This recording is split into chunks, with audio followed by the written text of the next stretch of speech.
कहूँ कि 3D geometry chapter के सिर्फ 2 एक्सरसाइज को सॉल्व करके आप पूरे चैप्टर को कंप्लीट कर सकते हैं और अपने क्लास 12 बोर्ड एग्जाम में 8 to 9 मार्क्स गारंटी स्कोर कर सकते हैं। तो क्या कहोगे?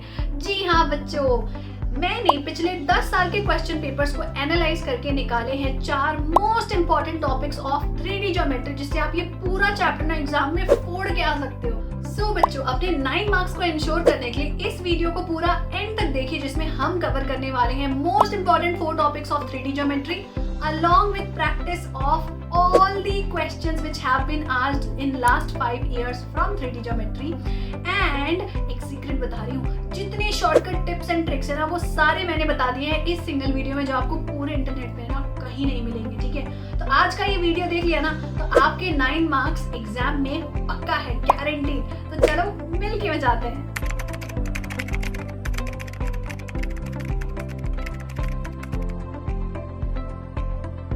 So guys, direction cosines and direction ratios ना इस पूरे चैप्टर के इतने इंपॉर्टेंट टॉपिक्स है। इट्स लाइक द बेसिस है ना, बिल्डिंग के बेसिक्स रखने जा रहे हो आप। जितनी मजबूत ये बेसिक्स बनेगी ना उतनी मजबूत आपकी पूरी बिल्डिंग बनने वाली है। ठीक है, बहुत आसान से टॉपिक्स है, बहुत आसानी से समझाऊंगी मैं आपको, एक बार समझ लो और फिर पूरा चैप्टर आपके लिए आसान हो जाएगा। ठीक है, चलो। सो डायरेक्शन कोसाइंस क्या होते हैं? नाम सुन के आपको लग रहा होगा डायरेक्शन बताने वाले कोसाइंस, है ना। अब कोसाइंस को तो हम बचपन से पढ़ते आ रहे हैं, वही अपना क्लास 9th वाला बचपन, राइट। तो सपोज दैट कि मेरे पास एक लाइन है L इन अ 3 डायमेंशनल स्पेस, ठीक है, विच इज डायरेक्टेड, मतलब उसका एक डायरेक्शन है। It is passing through origin and making an angle of alpha beta gamma with x y and z axis. Can you all see angle alpha, angle beta, angle gamma with x y and z axis. ठीक है, तो let us write it down here. X axis के साथ वो alpha angle बना रही है, Y axis के साथ वो बीटा एंगल बना रही है। कौन बना रही है? लाइन एल बना रही है। ठीक है, जेड एक्सिस के साथ वो गामा एंगल बना रही है। Then what are direction cosines of the line L, मतलब इस लाइन एल के डायरेक्शन कोसाइंस कौन है? इन एंगल के कोसाइन वैल्यूज। कोसाइन मतलब कॉस वैल्यूज, यानी कि cos alpha, cos beta and cos gamma are the direction cosines of the line L. क्या बोलेंगे हम इनको? DCs of line L. Simple है, नाम से याद रहेगा, कभी भूल भी जाओ तो बस नाम सोच लेना, डायरेक्शन कोसाइन, डायरेक्शन बताने वाले कोसाइन वैल्यूज। डायरेक्शन कौन बताता है? एंगल बताता है, यानी हर एंगल का cos value, cos alpha, cos beta, cos gamma. अब अल्फा बीटा कौन? एक्स एक्सिस, वाई एक्सिस और जेड एक्सिस के साथ जो एंगल हम बना रहे हैं उसको हम अल्फा बीटा गामा से डिनोट कर रहे हैं।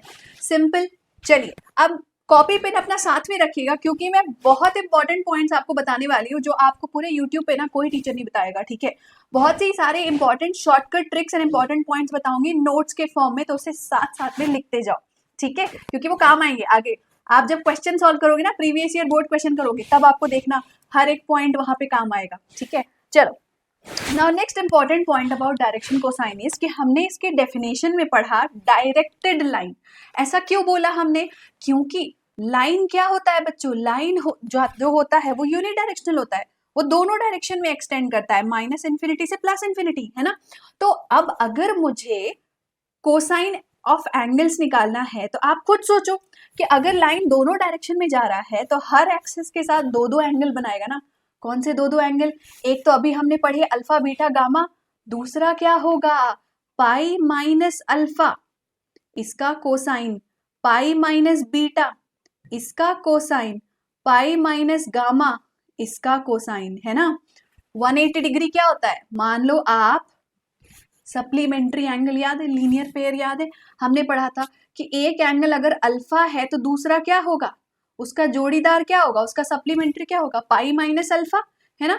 तो वो भी तो एग्जिस्ट करेंगे अगर हम लाइन की बात कर रहे हैं। देयरफॉर हमने डेफिनेशन में ही बोल दिया कि हम सिर्फ और सिर्फ डायरेक्टेड लाइन की बात कर रहे हैं, मतलब हमने सिर्फ और सिर्फ एक सिंगल डायरेक्शन चूज किया है लाइन एल का, दूसरे डायरेक्शन की हम बात ही नहीं कर रहे हैं। तो इस सिंगल डायरेक्शन में जो कोसाइंस ऑफ एंगल्स हमें मिल रहे हैं उनको हमने एक स्पेशल नाम भी दे दिया।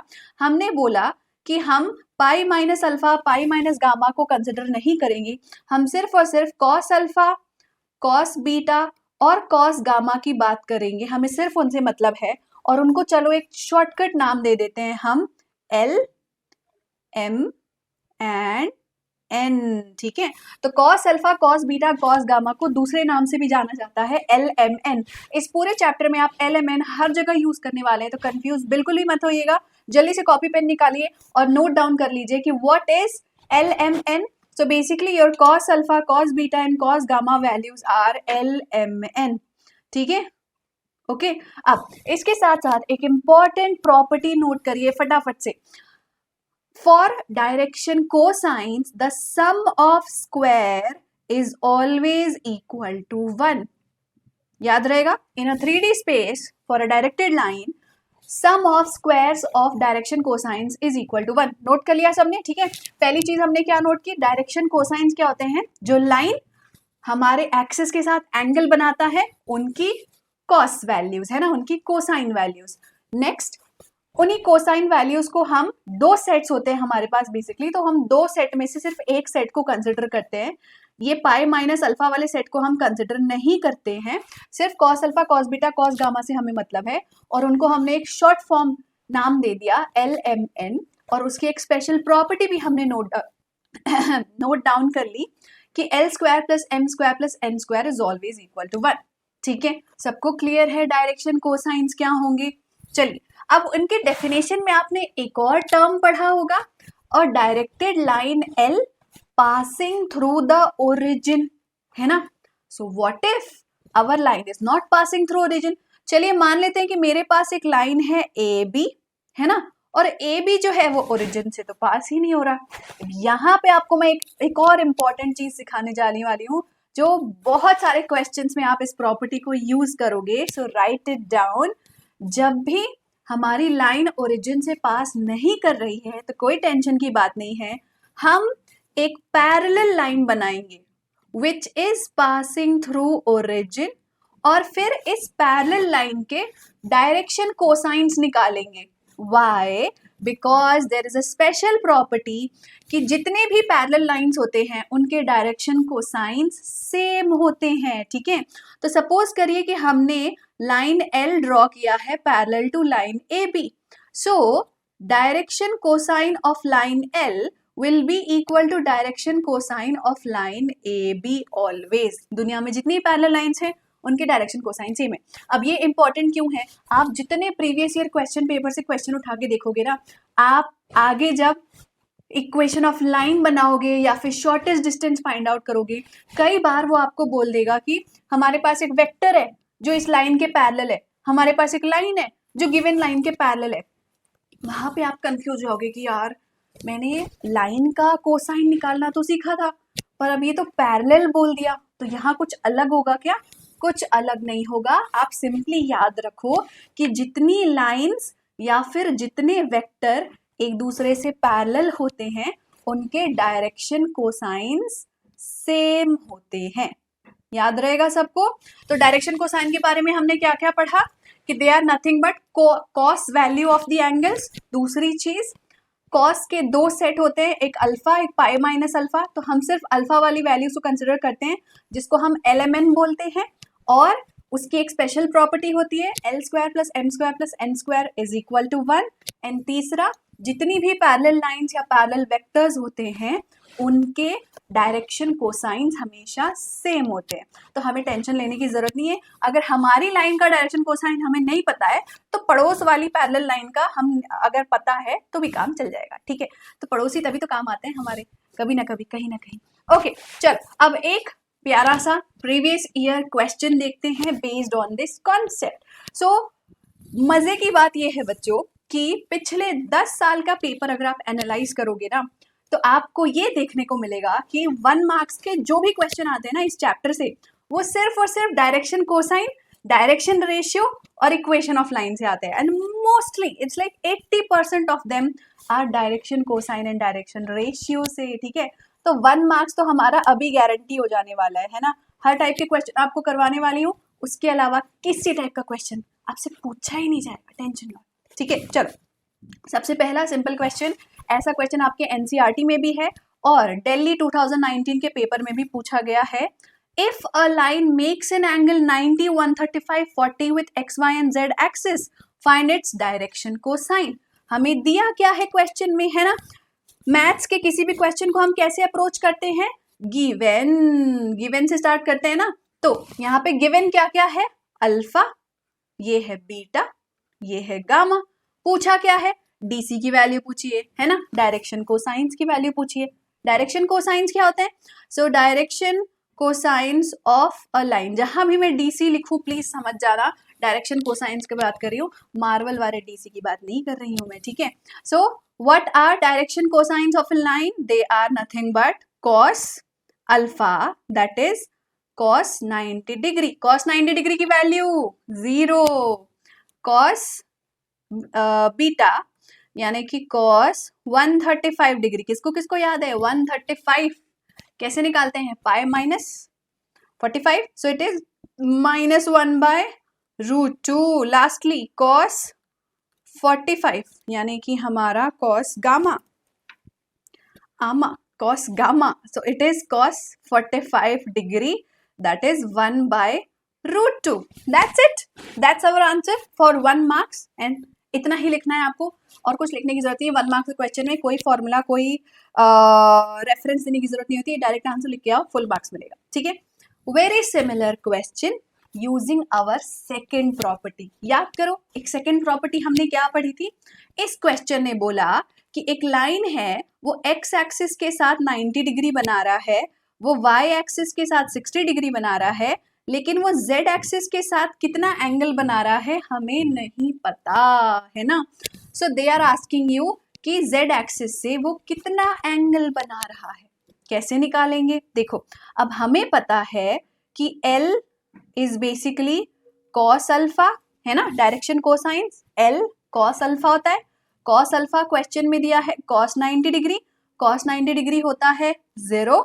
Now similarly m is cos beta, cos beta दिया है cos 60 डिग्री, cos 60 डिग्री कितना होता है बताओ 1/2, है ना। n is cos gamma and it is not given in the question, it is asked in the question। अब यहाँ पे हम यूज करेंगे प्रॉपर्टी, कौन सी प्रॉपर्टी, याद आ गई, बताया था ना मैंने, देखो इसलिए नोट करवाया था मैंने सारे important formulae and important points. So the important property here that we are using is L square plus m square plus n square is equal to 1, है ना। तो बेसिकली L की वैल्यू हमने यहाँ पे क्या निकाली 0, m की वैल्यू है 1/2 होल स्क्वायर, n की वैल्यू पता नहीं is equal to 1. So from here we get n square is equal to 1 minus 1/4. 1/2 का स्क्वायर क्या होता है 1/4, 1 minus 1/4 is how much, it is nothing but 3/4। n square क्या है, n स्क्वायर क्या है, छोड़ो n स्क्वायर क्या है ये छोड़ते हैं, n क्या है, n is √3/4। now what is n, n is cos gamma, so cos gamma is √3/2 क्योंकि 4 का स्क्वायर रूट 2 होता है। So cos gamma is √3/2. So what do you think should be the value of gamma? Yes, √3/2 कब आता है, कब आता है। अब देखो यहाँ पे ना एक इंपॉर्टेंट पॉइंट नोट कर लेना, जब आपने स्क्वायर रूट निकाला, ठीक है, तो यू आर नॉट श्योर कि वो पॉजिटिव नंबर का स्क्वायर था कि नेगेटिव नंबर का स्क्वायर था, इसलिए हम लिखेंगे plus minus √3/2, plus minus √3/2। So basically हमारा गामा होगा 30 डिग्री और 150 डिग्री, क्यों, क्योंकि cos 30 डिग्री होता है √3/2 एंड cos 150 डिग्री होता है minus √3/2 and from here we get the value of gamma. Simple है, कुछ नहीं किया हमने, अल्फा दिया था, बीटा दिया था, वैल्यू निकाल लिया, L square plus m square plus n square के फॉर्मूले में डाल दिया। इट्स लाइक पाइथागोरस थ्योरम जैसे हम यूज करते थे ना, वही सेम फंडा यहाँ पे अप्लाई करना है। बस लास्ट में cos गामा लिख के मत छोड़ देना, क्योंकि उसने बोला है what angle is it making, cosine of angle नहीं, कॉस नहीं पूछा है, एंगल क्या बना रहा है। तो पहले तो आपको पता है कि कॉस गामा इज √3/2, तो एंगल क्या हुआ 30 डिग्री, क्योंकि cos 30 इज √3/2। क्लियर है सबको? चलो भाई, अब ये था हमारा डायरेक्शन कोसाइन के फंडे और उनसे किस टाइप के क्वेश्चन पूछे जाते हैं, और कोई क्वेश्चन आपसे इससे नहीं पूछा जाएगा, गारंटी ले लो, ठीक है। अब आते हैं हम डायरेक्शन रेशियोज के ऊपर, ठीक है। अब इसका नाम डायरेक्शन रेशियो क्यों है ये मैं आपको कुछ देर में बता दूंगी। सबसे पहले ये जानते हैं कि होते क्या है, ठीक है। अब डायरेक्शन रेशियो में ना basically they are components of a vector along X axis, Y axis and Z axis. अब याद करो हम किसी भी वेक्टर को कैसे डिनोट करते हैं, हम किसी भी वेक्टर को डिनोट करते हैं ए I cap, B J cap, C K cap के फॉर्म में, है ना, जहां पे ए बी सी क्या है, they are the components of the vector on the x axis, along the y axis, along the z axis।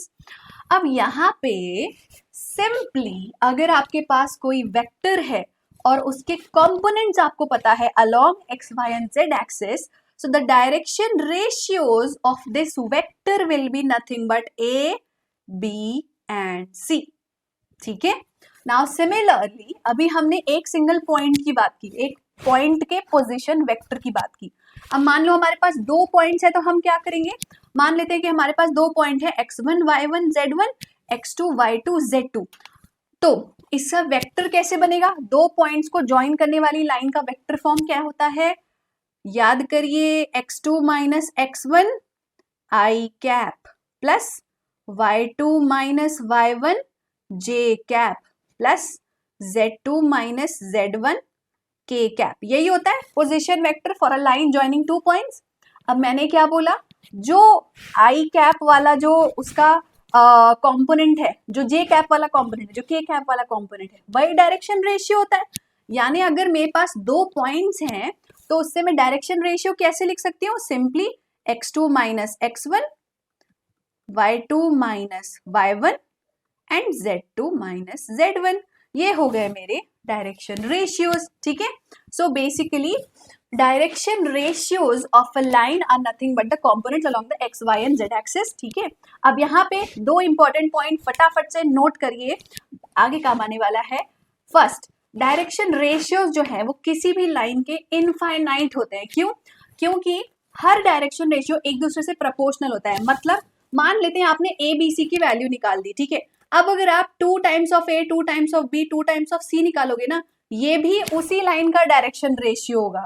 3 times of A, 3 times of B, 3 times of C निकालोगे ना, ये भी उसी लाइन का direction ratio होगा। यानी एक line के इनफाइनाइट डायरेक्शन रेशियोज हो सकते हैं और वो एक दूसरे से प्रोपोर्शनल होते हैं। दूसरी बात, डीसी में हमने पढ़ा था ना कि पैरेलल लाइन के डीसी सेम होते हैं। अब डीआर यानी डायरेक्शन रेशियो में क्या होता है, पैरेलल लाइन के डायरेक्शन रेशियोज प्रोपोर्शनल होते हैं, मतलब k times, x times, lambda times, उसको हम डिनोट कर सकते हैं, ठीक है। अब एक बात नोट करिए, क्योंकि ये एक शॉर्टकट ट्रिक मैं आपको बता रही हूँ, हर टाइप के क्वेश्चन और आने वाले हर टाइप के टॉपिक को समझने के लिए बहुत काम आएगा, ठीक है। आगे आप जब भी vector form, Cartesian form, vector form, Cartesian form के बारे में पढ़ोगे, in every topic in the whole chapter आप वेक्टर फॉर्म, कार्टेशियन फॉर्म पढ़ने वाले हैं, तो उसमें आपको सिर्फ एक चीज का सिंपली ख्याल रखना है, याद रखना है, ठीक है। जहां पर भी हम वेक्टर फॉर्म की बात कर रहे हैं, ठीक है, वेक्टर फॉर्म में हमारे डायरेक्शन रेशियोज क्या होते हैं, अभी हमने देखा ए, बी एंड सी। जब इसी वेक्टर फॉर्म को हम कार्टेशियन सिस्टम में लिखेंगे, कार्टेशियन सिस्टम में जहां x1 y1 z1 हमें कोऑर्डिनेट्स ऑफ द पॉइंट पता होते हैं, ठीक है, कार्टेशियन फॉर्म में यही डायरेक्शन रेशियोज बन जाएंगे x2 minus x1, y2 minus y1 और z2 माइनस z1। अब आप देखना आगे आप जितने भी फॉर्मूले सीखोगे ना इस चैप्टर में, हर फॉर्मूले के दो टाइप आप पढ़ोगे, एक जिसमें ए बी सी होता है, दूसरा जिसमें ए के बदले x2 माइनस x1 होता है, बी की जगह पे y2 माइनस y1 होता है, सी की जगह पे z2 माइनस z1 होता है। आप देख लेना, आप खुद देख लेना, पूरे चैप्टर में आप ना कई बार इसी चीज को पढ़ने वाले हो, इसलिए मैं बोल रही हूँ जल्दी से इसको नोट डाउन करके रख लो, याद करके रख लो। एक शॉर्टकट ट्रिक बता रही हूँ मैं, कहीं भी आपको कंफ्यूजन नहीं होगा। अगर वेक्टर फॉर्म है तो ए बी सी की हम बात करेंगे, अगर कार्टेशियन फॉर्म है तो हम difference between the coordinates x2 minus x1, y2 minus y1, z2 minus z1 की बात करेंगे। ठीक है, चल अब हम डायरेक्शन रेशियो पढ़ क्यों रहे हैं, सोच रहे होगे ना। वैसे तो डायरेक्शन कोसाइन, डायरेक्शन रेशियो, इन सब का यूज आता है हमारे लाइन को 3D स्पेस में रिप्रेजेंट करने के लिए, है ना। उनके बीच का डिस्टेंस निकालने के लिए, उनका एंगल बिटवीन देम निकालने के लिए, एंड एनीथिंग एल्स लाइन से रिलेटेड हम डीसी और डीआर के बारे में पढ़ते हैं। अब डायरेक्शन कोसाइंस और डायरेक्शन रेशियोज का क्या कोई रिलेशन होता है? मैंने बोला था ना मैं आपको बताऊंगी इसका नाम डायरेक्शन रेशियो क्यों है। देखो भाई, बहुत ही सिंपल सा फंडा है। जो हमारे डायरेक्शन रेशियोज होते हैं ना, they are proportional to our direction cosines of a line. हमारे लाइन के डायरेक्शन रेशियो उसके डायरेक्शन कोसाइन से प्रपोर्शनल होते हैं। That means what? If my direction ratio कौन? A B C. Direction cosine कौन? L M N. याद है ना, रटते जाओ, बार बार इस चीज को बोलते जाओ, क्योंकि पूरे चैप्टर में ए बी सी और एल एम एन ही देखोगे आप। ठीक है, तो डायरेक्शन रेशियो है ए बी एन सी, किसके प्रपोर्शनल है? They are proportional to L M and N. अब प्रपोर्शनैलिटी है तो कोई से ना किसी कांस्टेंट के तो इक्वल होंगे, है ना। So they are equal to a constant lambda. Now who is lambda? What is lambda? So please note it down. Lambda basically एक कांस्टेंट है, अब एक रियल नंबर है, बट उसकी एक वैल्यू होती है, फिक्स्ड वैल्यू होती है। क्या होती है? This lambda is equal to plus minus 1 upon root over A square plus B square plus C square. ठीक है, okay. This is plus minus root over A square plus B square plus C square. किसमें? Vector form में। इसी vector form को अगर मैं Cartesian form में लिख दूं तो क्या होगा? प्लस माइनस 1 अपॉन, क्या चेंजेस आएंगे अभी याद करो। ए कौन? ए होता है x2 माइनस x1, है ना। b क्या होता है? b होता है y2 माइनस y1। c क्या होता है? z2 minus z1 whole square. समझ में आ गया? पहली बात, direction ratios are proportional to direction constants, so basically they are proportional ratios of directional constants. ठीक है, कोसाइंस कांस्टेंट्स क्यों बोल रही हूं मैं। नाउ ए बी सी हमारे direction ratio, L M N हमारे डायरेक्शन कोसाइन, ये आपस में प्रोपोर्शनल होते हैं और कांस्टेंट लैम्डा के इक्वल होते हैं। लैम्डा कौन? लैम्डा होता है plus minus 1 upon root over A square plus B square plus C square, और plus minus 1 upon root over, अगर ए नहीं है, अगर वेक्टर नहीं है, लाइन है जिसमें 2 पॉइंट्स दिए हैं, तो हमें क्या टेंशन है? हमें पता है कि a is nothing but x2 minus x1, b is nothing but y2 minus y1, c is nothing but z2 minus z1। ये हो गया क्लियर। अब यहां से हम एक इंपॉर्टेंट डेरिवेशन में आते हैं कि अगर मुझे डायरेक्शन कोसाइन L निकालना है, जब डायरेक्शन रेशियो A का वैल्यू पता है, तो क्या करना पड़ेगा? डिवाइड बाय लैम्डा करना पड़ेगा ना। तो basically what I will have to do here is my direction cosine A, direction cosine L will be what? Direction cosine L is nothing but plus minus A upon root over A square plus B square plus C square, है ना, क्योंकि 1 की जगह पे A आ गया, बाकी as it is. और अगर कार्टेशियन फॉर्म में लिखना है तो कोई दिक्कत नहीं है, प्लस माइनस A की जगह पे क्या आएगा? x2 minus x1 upon root over x2 minus x1 whole square plus y2 minus y1 whole square plus z2 minus z1 whole square. Clear है सबको? ठीक है। नाउ सिमिलरली m की वैल्यू क्या होगी? m is nothing but plus minus b upon root over a square plus b square plus c square. n की value क्या होगी? Plus minus c upon root over A square plus B square plus C square. अब आप सोच रहे होगे कि ma'am हर बार plus minus करते रहेंगे क्या, हमें कैसे पता कि हम प्लस लेना है माइनस लेना है, कौन डिटरमाइन करेगा, कब डिटरमाइन होगा।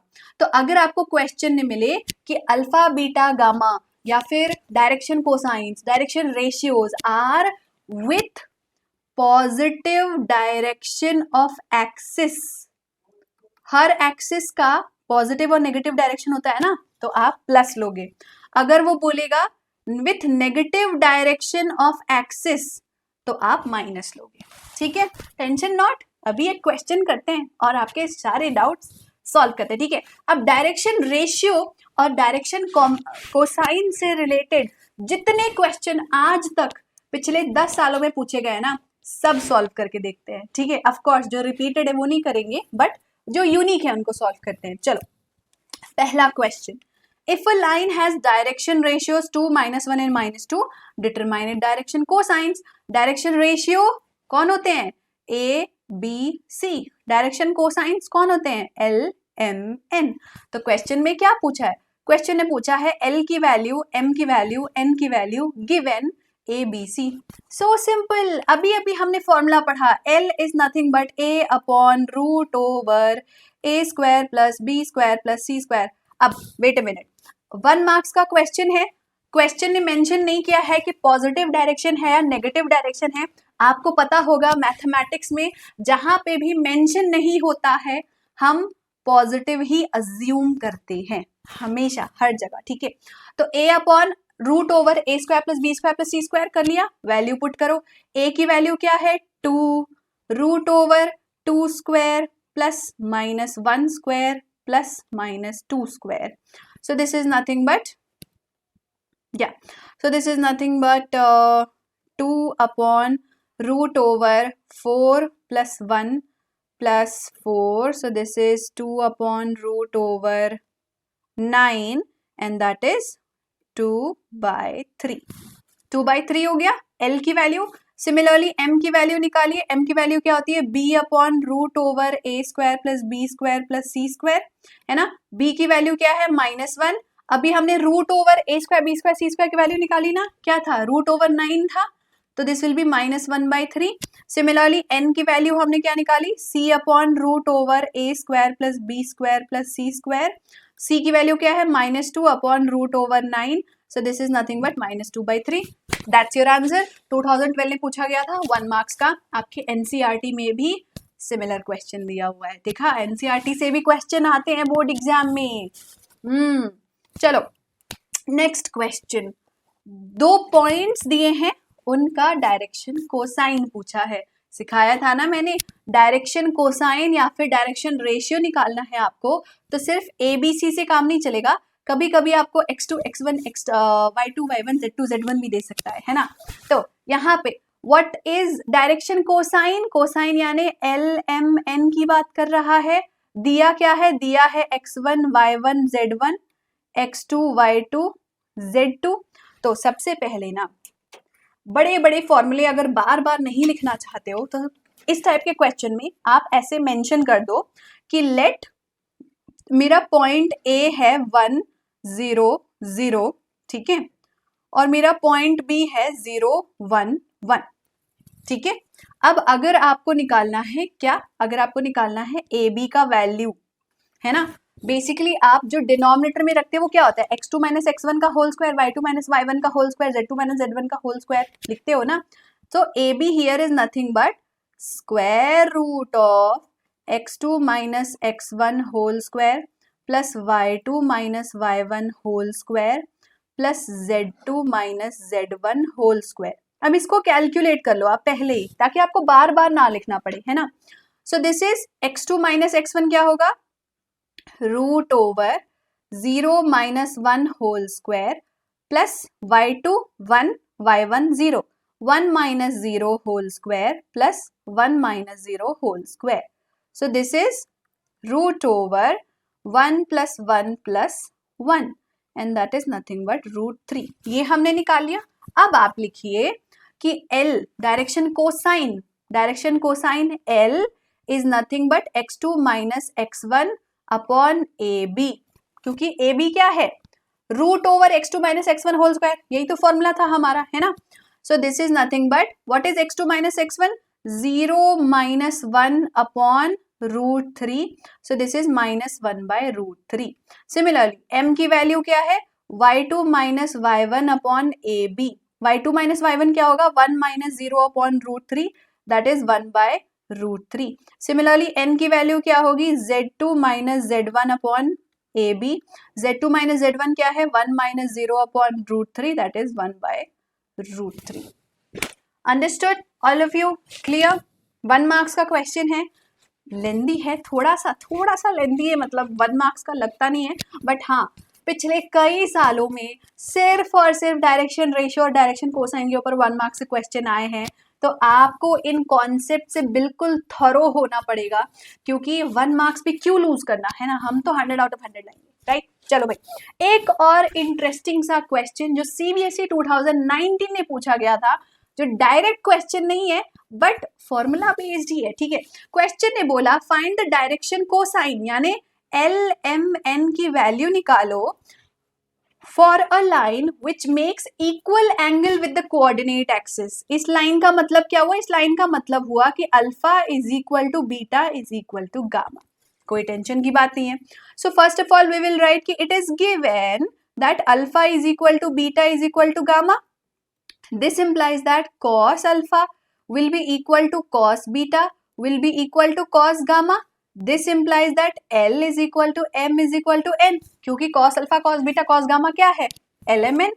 So therefore हमारे पास एक फॉर्मूला है L square plus M square plus N square is equal to 1. So from here since L M N are equal, L M N तीनों इक्वल वैल्यूज हैं, so we will write that L square plus L square plus L square is equal to 1. So 3 times of L square is equal to 1. So let's write it here. That means L square is 1 by 3. So L will be equal to 1 upon root 3, because 1 by 3 का square root निकालोगे तो 1 upon root 3 आएगा. Now this is nothing but M and N. ये रहा आपका 1 marks का answer, है ना. डायरेक्शन कोसाइन पूछा था, आपने डायरेक्शन कोसाइन निकाल दिया, LMN की वैल्यू 1 बाय रूट 3. सिंपल, ठीक है. चल अब आते हैं थोड़े से टफ क्वेश्चन में. ऑल्दो ये कभी किसी पेपर में आज तक तो नहीं पूछा गया है, बट ऐसा मैंने ऑब्जर्व किया है पिछले 10 साल के क्वेश्चन पेपर में कि कोप्लेनैरिटी कोलिनियरिटी के ऊपर क्वेश्चन पूछे जाते हैं. कई बार तो 3 मार्क्स 4 मार्क्स के पूछे जाते हैं. That's why I am making you solve this NCERT exercise 11.1 का क्वेश्चन नंबर 4, क्योंकि मुझे स्ट्रांगली फील होता है कि इस टाइप का क्वेश्चन पूछा जा सकता है आपके एग्जाम में, ठीक है. तो चलिए सॉल्व करते हैं.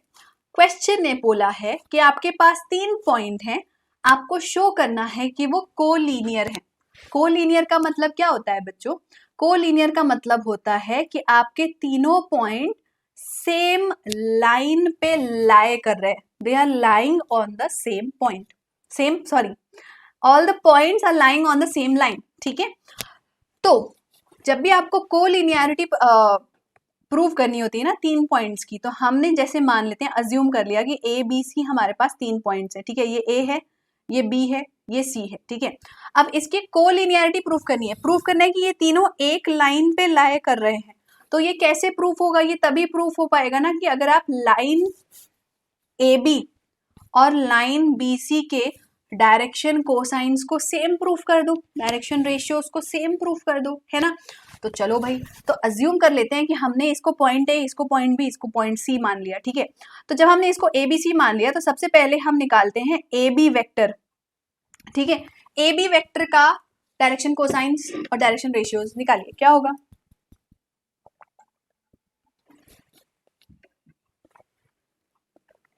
सो AB वेक्टर के डायरेक्शन रेशियोज जब हम निकालेंगे तो they are nothing but x2 minus x1. So B को हम x2 लेंगे, A को हम x1 लेंगे, है ना. तो -1 -2, then we get -2 -3 and Z2 minus Z1. क्या आएगा, it is -3, this is -5, this is 1 - 4 is -3, ठीक है। उसी तरह BC वेक्टर का आप निकालिए, डायरेक्शन रेशियोज क्या आएंगे, C - B करेंगे, है ना, तो 5 - -1, then we have 8 - -2, then we have 7 - 1. What we are getting, 6, 10 and 7 - 1 is 6, ठीक है। अब आपको सिंपली क्या प्रूव करना है, आपको ये प्रूव करना है, हमने एक पॉइंट पढ़ा था, जल्दी से याद करो, हमने पढ़ा था कि अगर आपके पैरेलल लाइंस हैं, ठीक है, या फिर अगर आप सेम लाइन की बात कर रहे हो तो उसके डायरेक्शन कोसाइंस क्या होंगे, उसके डायरेक्शन रेशियोज क्या होंगे, प्रोपोर्शनल होंगे। तो यहाँ पे जब मैंने डायरेक्शन रेशियो निकाला x2 - x1 y2 - y1 z2 - z1 AB का, और BC का डायरेक्शन रेशियो निकाला x2 - x1 y2 - y1 z2 - z1, तो अगर मैं ये प्रूव कर दूं कि इनके डायरेक्शन रेशियोज प्रोपोर्शनल है तो फिर वो कोलिनियर होंगे। So here basically let us find out the direction ratios जो हमने निकाल लिए, -3 -5 एंड -3, ठीक है। So let us write it down that -3 -5 and -3। अब आपको चेक करना है क्या ये प्रोपोर्शनल है 6, 10 एंड 6 से, चेक करो, इनकी वैल्यू निकालो। -3 अपॉन -6 क्या होता है, -1/2, दिस इज -1 -1/2, दिस इज -1/2, है ना। So this is equal to -1/2, therefore we can say that the points are collinear, ठीक है। सबसे पहले हमने क्या किया, AB वेक्टर लिया, ठीक है, उसके डायरेक्शन रेशियोज निकाले, डायरेक्शन रेशियो हमने निकाले, इसको आप एज्यूम कर लो, they are nothing but A1 B1 and C1। उसी तरीके से हमने यहाँ निकाला A2 B2 C2, फिर हमने रेशियो निकाला कि A1 upon B1, A1 upon A2, B1 upon B2, C1 upon C2, क्या वो इक्वल है, क्या वो इक्वल है तभी वो प्रोपोर्शनल होंगे। यस वो इक्वल है मतलब वो प्रोपोर्शनल है, अगर वो प्रोपोर्शनल है तो वो कोलिनियर है। तो याद रखिए अगर 3 पॉइंट्स को कोलिनियर प्रूव करना है तो आपको क्या प्रूव करना होगा, their direction ratios are proportional. Note करके रख लो, ठीक है, यूनिक क्वेश्चन है, इस टाइप के क्वेश्चन यूनिक होते हैं, ये डायरेक्ट फॉर्मूला बेस्ड क्वेश्चन नहीं है, इसमें आपको लॉजिक दिमाग लगाना पड़ा, इसलिए नोट करके रख लो, एग्जाम में आपको याद नहीं आएगा कि यार मैम ने कोलिनियरिटी क्या बताई थी, एक लाइन में 3 पॉइंट्स तो होते हैं पर उसके लिए करना क्या था, इसलिए नोट करके रखो अभी के अभी कि अगर कोलिनियरिटी प्रूव करनी है तो हमें प्रूव करना पड़ेगा कि दोनों लाइन सेगमेंट्स जो हम बना रहे हैं 2-2 पॉइंट्स के पेयर्स के साथ उनके डायरेक्शन रेशियोज प्रोपोर्शनल हैं। Note it down right now, इस स्टेटमेंट को बस आप नोट करके रख लो, ओके कर लिया। चलो भाई अब हम आते हैं हमारे सेकेंड इंपॉर्टेंट टॉपिक पे, अगेन जिससे 1 मार्क्स के और 3 मार्क्स के क्वेश्चन काफी ज्यादा पूछे जाते हैं, और ये टॉपिक आपके आने वाले टॉपिक से भी काफी रिलेटेड होता है, आपके पिछले टॉपिक से भी काफी रिलेटेड होता है, मतलब मिक्स एंड मैच करके भी क्वेश्चन आते हैं, and that is writing equation of a line in a 3 dimensional space, है ना। तो पिछले साल तक आपने 2 डायमेंशनल स्पेस में किसी भी लाइन का इक्वेशन लिखना सीखा था, बचपन से सीखते आ रहे हो, 7, 8, 9, 10 में भी सीख चुके हो कि लाइन का इक्वेशन 2D प्लेन में हम कैसे लिखते हैं। अब 3D प्लेन में हम कैसे लिखते हैं, अब देखो 3D प्लेन में ना 2 तरीके हैं, और यही 2 तरीके वंस अगेन आगे पूरे चैप्टर में आपके डिफरेंशिएटिंग फैक्टर्स होंगे। पहला कि एक लाइन है, एक लाइन में हमें एक पॉइंट पता है और इस लाइन से पैरेलल एक वेक्टर पता है, ठीक है। दूसरा एक लाइन है उसमें 2 पॉइंट्स हमें पता है, एक पॉइंट ए एक पॉइंट बी, बस यही 2 चीजें आपको पढ़नी है। एक कि सिर्फ एक पॉइंट पता है लेकिन उसका एक पैरेलल वेक्टर भी पता है, दूसरा कि लाइन जिसके दोनों पॉइंट्स हमें पता है, मतलब not start and and point but random 2 point हमें पता है, उसका इक्वेशन कैसे निकालते हैं, ठीक है। अब इक्वेशन निकालना हम सीखेंगे 2 तरीके से, vector form, Cartesian form. Tension not, you know very well, vector form यानी हम ABC की बात कर रहे हैं, कार्टेशियन फॉर्म यानी हम x2 - x1 y2 - y1 की बात करते हैं। तो चलिए शुरू करते हैं। सबसे पहले तो what you can see here is कि हमारे पास एक लाइन है L, there is a line L, ठीक है, which is parallel to vector B. There is a line L which is parallel to vector B. ठीक है, let vector A be the position vector of point A. है ना, मैंने बताया था कि गिवन जो आपकी लाइन है उस पे एक पॉइंट आपको दिया हुआ है, ठीक है। नेक्स्ट लेट अस अज्यूम कि R vector is basically position vector of any random point P। ये P है, ठीक है, ये एक रैंडम पॉइंट है, इसका पोजीशन वेक्टर हमने R अज्यूम किया है। अब बच्चों देखो, किसी भी लाइन की इक्वेशन क्या होती है? इक्वेशन होती है उसके x, y और z की वैल्यू जो हमें, जिसमें हमें बेसिकली जिसको सॉल्व करने पे या जिसमें कोई वैल्यू पुट करने पे उस लाइन पे जो भी पॉइंट आता है उसके कोऑर्डिनेट्स हमें मिल जाते हैं। पढ़ते आ रहे हैं ना हम पहले से ये चीजें कि एक लाइन है उस पे कई सारे पॉइंट्स है, उस पॉइंट का अगर मुझे कोऑर्डिनेट निकालना है तो मुझे इक्वेशन ऑफ लाइन की जरूरत होती है ना। तो वही सेम काम हम यहाँ पे भी कर रहे हैं कि हमें चाहिए coordinates of a point P। P क्या है? कोई रैंडम पॉइंट, यहाँ भी हो सकता है वहां भी हो सकता है, ठीक है। अब इसका कोऑर्डिनेट कैसे निकालेंगे हम? इसका कोऑर्डिनेट होगा गिवन पॉइंट ए पॉइंट आपको पता है, उसका vector form plus lambda times of B vector. तो this is the formula for equation of a line जिसका एक पॉइंट हमें पता है। ए क्या है? एक पॉइंट है। बी क्या है? एक पैरेलल वेक्टर है, एक पैरेलल वेक्टर है। तो उसका इक्वेशन होता है R vector is A vector plus lambda times of B vector. अब lambda times of B vector हमने क्यों किया? याद करिए, हमने पढ़ा था कि पैरेलल लाइन के डायरेक्शन रेशियोज प्रोपोर्शनल होते हैं। तो अगर मेरी लाइन एपी पैरेलल है बी वेक्टर से तो एपी के डायरेक्शन रेशियोज जो हैं वो प्रोपोर्शनल होंगे बी वेक्टर के डायरेक्शन रेशियोज से। देयरफॉर हमने लैम्डा टाइम्स लगा दिया। वो प्रोपोर्शनैलिटी को हटाने के लिए हम क्या लगाते हैं? कांस्टेंट लगा देते हैं। तो यहां से ये आ गया हमारा formula R is equal to A vector plus lambda times of B vector. अब इसी चीज को कार्टेशियन फॉर्म में लिखो, क्या बनेगा? खुद सोचो, कार्टेशियन फॉर्म में क्या आएगा? कार्टेशियन फॉर्म में once again let us assume कि हमारी लाइन एल जो है वो पैरेलल है वेक्टर बी के साथ, ठीक है। लेट अस अज्यूम कि हमारा जो पॉइंट ए है, अब उसका वेक्टर फॉर्म हमें नहीं चाहिए, कार्टेशियन कोऑर्डिनेट चाहिए। पॉइंट का कोऑर्डिनेट हम कैसे लिखते हैं? X coordinate, Y coordinate, Z coordinate, है ना, x1 y1 z1। अज्यूम कर लो कि एक पॉइंट P है जिससे एक रैंडम पॉइंट P है जिसकी वैल्यू हम चाहते हैं, जिसके लिए हम इक्वेशन बना रहे हैं, तो वो उसको हम क्या मान करेंगे? x, y और z ले लेंगे।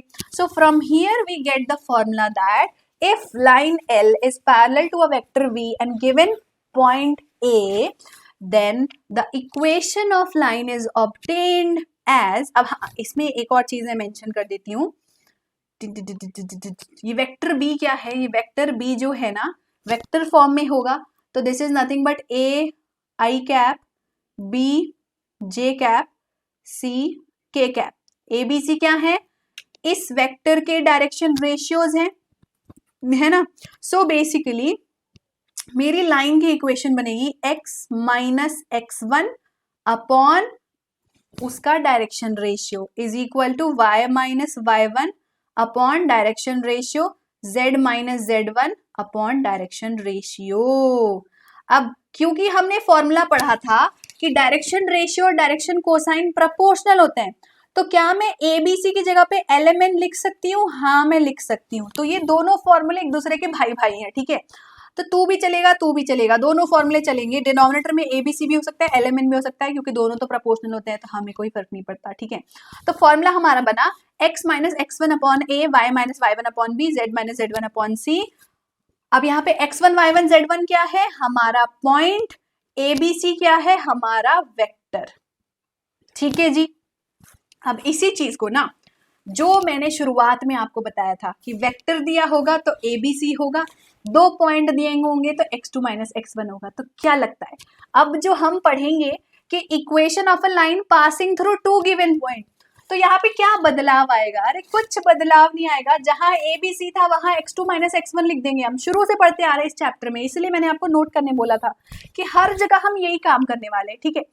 तो यहाँ पे वंस अगेन मेरी जो लाइन है, I have taken a line A B जिसके 2 पॉइंट्स मुझे पता है। तो पॉइंट ए का वेक्टर में अज्यूम कर लेती हूँ ए वेक्टर, पॉइंट बी का वेक्टर में अज्यूम कर लेती हूँ बी वेक्टर, और किसी भी रैंडम पॉइंट पी का वेक्टर मैंने अज्यूम कर लिया है आर वेक्टर। सो यहाँ से मुझे किसकी जरूरत है? मुझे चाहिए आर वेक्टर की value. So R vector will be my initial point. Initial point आप कुछ भी ले सकते हो, मैंने जैसे ए बी है तो इनिशियल पॉइंट ए होगा, initial point plus lambda times of क्या होगा? देखो जब भी 2 पॉइंट्स होते हैं तो उसका डायरेक्शन रेशियो कैसे निकालते हैं? जब भी 2 पॉइंट होते हैं उनका डायरेक्शन रेशियो होता है x2 minus x1, y2 minus y1, z2 minus z1। तो यहाँ पे हम क्या करेंगे? Second point minus first point, हमेशा यही करते हैं ना, तो यहाँ पे भी यही करेंगे, कुछ अलग क्यों करेंगे? तो ये बन गया हमारा formula that R vector will be A vector plus lambda times of B minus A vector. Simple है। सेम चीज को कार्टेशियन सिस्टम में कैसे लिखेंगे? कार्टेशियन सिस्टम में क्या चेंज आया? कार्टेशियन सिस्टम में हमने लाइन ए बी पे 2 पॉइंट्स ले लिए, एक पॉइंट हो गया हमारा x1 y1 z1, दूसरा पॉइंट बी ले लिया हमने x2 y2 z2, और पॉइंट p है x y z जिसका कोऑर्डिनेट मुझे निकालना है, जिसके लिए मुझे इक्वेशन की जरूरत है। तो मेरा इक्वेशन क्या बनेगा? याद करो, इससे पहले जो हमने कार्टेशियन फॉर्म पढ़ा था उसका इक्वेशन कैसा था? x minus x1 upon a। अब फिर से याद करो, a क्या होता है? जब 2 पॉइंट दिए हैं तो a होता है x2 माइनस x1, तो यहाँ a की जगह पे आ जाएगा x2 minus x1, y minus y1 upon y2 minus y1, z minus z1 upon z2 minus z1। देखा कितनी जगह हम यही सेम चीज पुट कर रहे हैं कि जहां पे वेक्टर दिया है तो ए बी सी डाल रहे हैं, जहां पे 2 पॉइंट्स दिए हैं वहां पे x2 minus x1 y2 minus y1 z2 minus z1 डाल रहे हैं। और यहां से बन गया हमारा equation of a line passing through 2 given points in Cartesian form, x minus x1 upon x2 minus x1, y minus y1 upon y2 minus y1, z minus z1 upon z2 minus z1। ठीक है, अब देखो थोड़ी बहुत खिचड़ी पक रही है, किसके किसके दिमाग में ख्याली पुलाव और खिचड़ी पकनी शुरू हो गई है? अगर शुरू हो गई है तो खा लो, कोई बात नहीं, बट खिचड़ी मत पकाओ यार। मैं आपको सारी खिचड़ी जो है वो सिंप्लीफाई करके देती हूँ, ठीक है, दाल चावल में कन्वर्ट करके देती हूँ आपको। So this is the summary of all the formulas we have seen till now. अब इस ध्यान से देखिए क्या क्या पढ़ा हमने। देखो, जब हमारे पास एक पॉइंट है और एक वेक्टर है तो ये हो गया हमारा पॉइंट, ये हो गया हमारा वेक्टर, ठीक है। ये हो गया न्यूमरेटर में हो गया हमारा पॉइंट, डिनोमिनेटर में हो गया हमारा वेक्टर, वेक्टर के डायरेक्शन रेशियो। सिमिलरली जब 2 पॉइंट दिया होता है तो क्या होता है? जब 2 पॉइंट दिया होता है तो एक पहले पॉइंट की बात करेंगे हम, और जो वेक्टर है वेक्टर की जगह पे क्या आ जाएगा हमारा? याद करिए, वेक्टर बी क्या है? Vector B is nothing but A I cap, B J cap, C K cap, है ना। तो ए बी सी की जगह पे हम क्या लिखते हैं? x2 minus x1, y2 minus y1, z2 minus z1। तो वैसे यहाँ पे हमने b माइनस a कर दिया।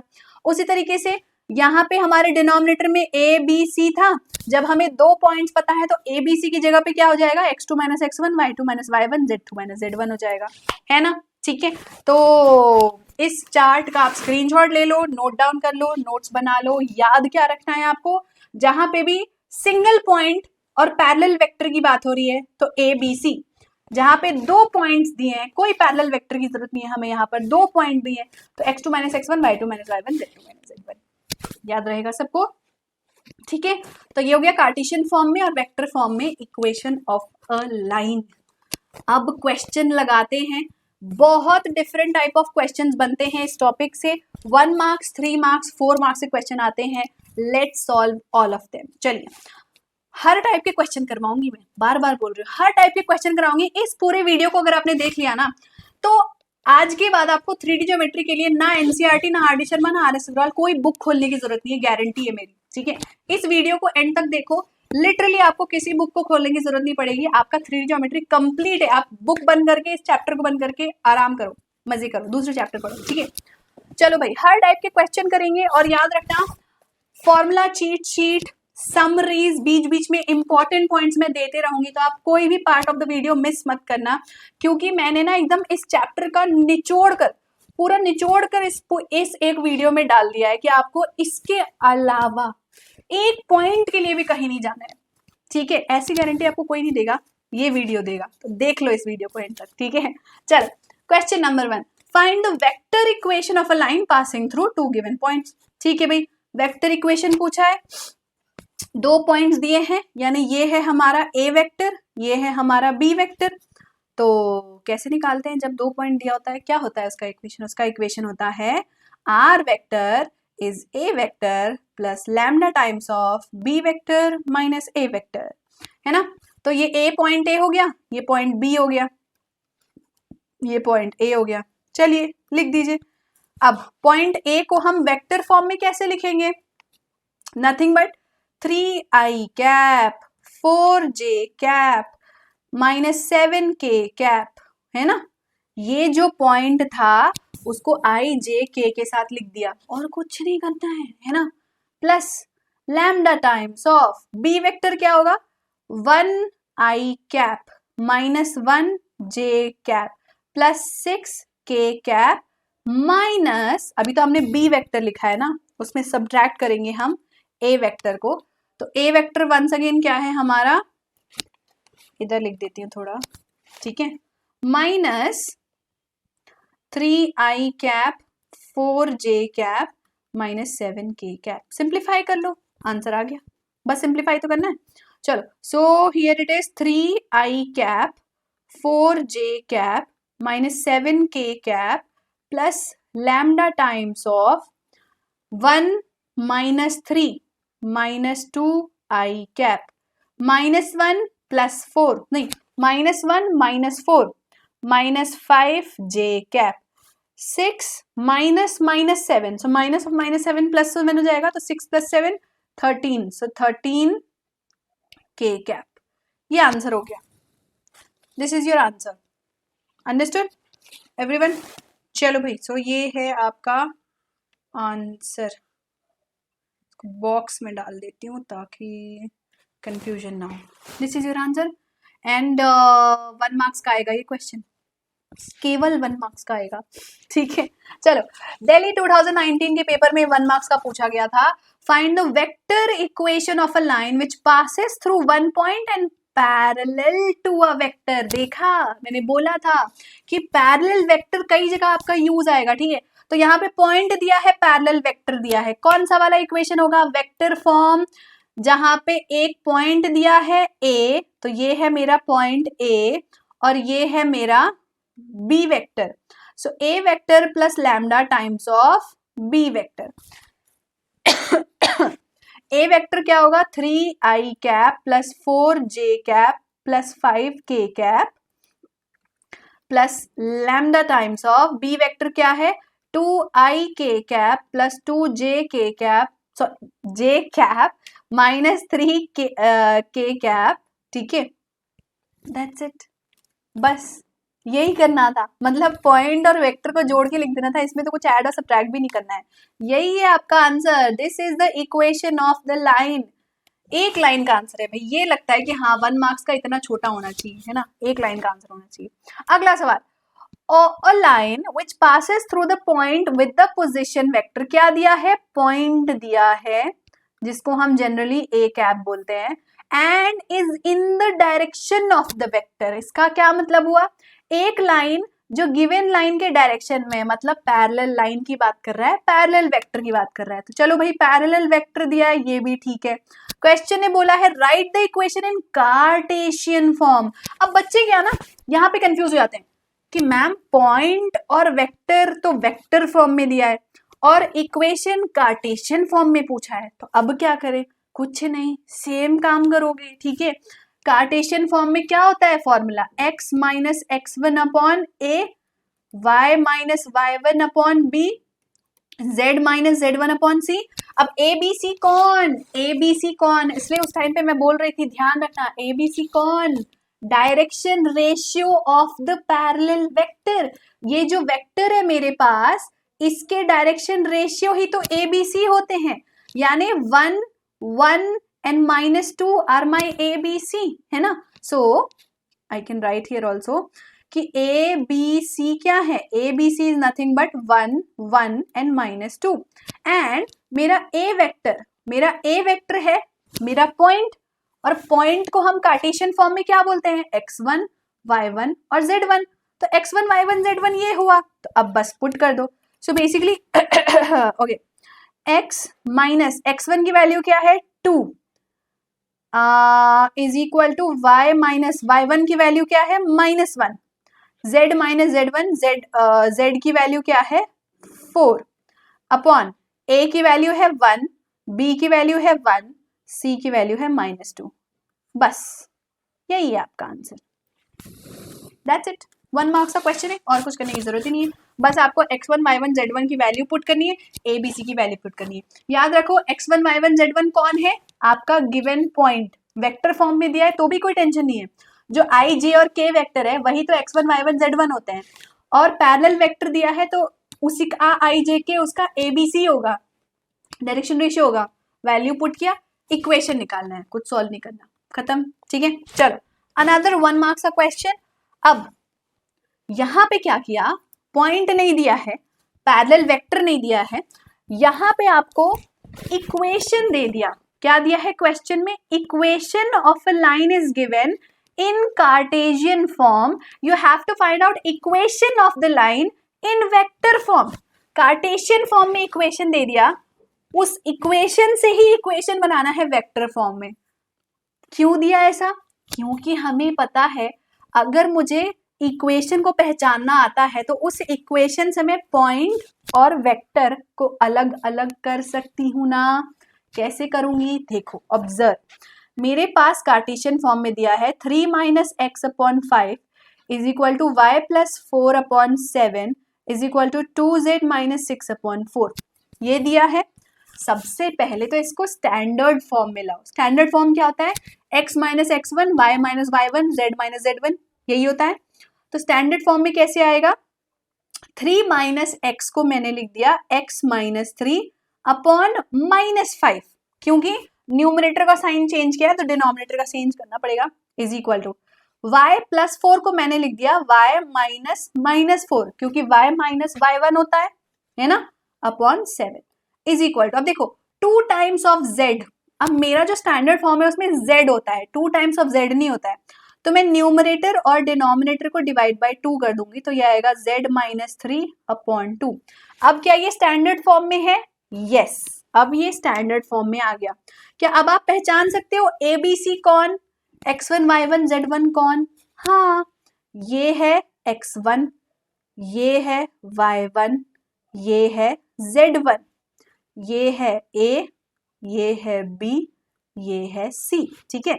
तो अब जो मुझे, जगह नहीं है हमारे पास, यहाँ पे लिखते हैं, चलो अब जो मुझे इस इक्वेशन को वेक्टर फॉर्म में कन्वर्ट करना है, तो वेक्टर फॉर्म क्या होता है, आर वेक्टर इज पॉइंट का vector plus lambda times of parallel vector B। यहाँ पे हमारा पॉइंट A कौन है, A is nothing but x1 y1 z1। सो एक A वेक्टर को हम कैसे लिखेंगे, हमारा x1 क्या है 3i कैप, y1 क्या है -4j कैप, z1 क्या है 3k कैप, है ना। तो ये हो गया हमारा A point plus lambda times of B vector. B vector क्या होता है, ai + bj + ck, यानी -5i + 7j + 2k। तो ये हो गया मेरा answer in the vector form. समझ में आया। अगर कार्टेशियन फॉर्म में दिया है तो वेक्टर फॉर्म में कैसे लिखेंगे, वेक्टर फॉर्म में दिया है तो कार्टेशियन फॉर्म में कैसे लिखेंगे, कोई टेंशन की बात नहीं है। कार्टेशियन फॉर्म में जो x1 y1 z1 है वो ही वेक्टर फॉर्म में पोजीशन वेक्टर a है। कार्टेशियन फॉर्म में जो a b c है वही मेरा position vector of parallel vector b है, ठीक है। तो ये वाला रिलेशनशिप आपको ध्यान रखना है ना। प्रैक्टिस करोगे तो ध्यान में रहेगा ही। आई थिंक अब तक तो मैंने रटा दिया है आपको ये चीज कि कार्टेशियन और वेक्टर में स्विचिंग कैसे करते हैं। I hope so. चलो भाई अगला सवाल, different type of question that can be asked. Find the Cartesian equation of the line passing through the point and parallel. अब ये तो आसान है। कैसे आसान है, देखो इसमें क्या दिया है, पॉइंट दिया है, तो x1 y1 z1 दिया है, ठीक है भाई। Parallel to a given line, हर जगह हमें वेक्टर दिया होता था, फॉर्मूला में हमने वेक्टर पढ़ा है, पर यहाँ पे लाइन दिया है। क्या करें, वही कॉन्सेप्ट यूज करो कि अगर वेक्टर लाइन के पैरेलल है तो डायरेक्शन रेशियो सेम होगा। तो इसका डायरेक्शन रेशियो क्या है, इस लाइन का डायरेक्शन रेशियो क्या है, 3, 5 and 6. So from here we have observed that x1, y1, z1 is -2, 4 and -5 and a, b, c is what, 3, 5 and 6, है ना। ये हमने ऑब्जर्व किया है। तो अब हम कार्टेशियन इक्वेशन कैसे बनाएंगे, x minus x1 upon a is equal to y minus y1 upon b is equal to z minus z1 upon c। So x minus -2 है ना x1 का वैल्यू, तो x plus 2 upon 3, y minus y1 y minus 4 upon 5, z minus z1 है z minus -5 यानी z plus 5 upon 6।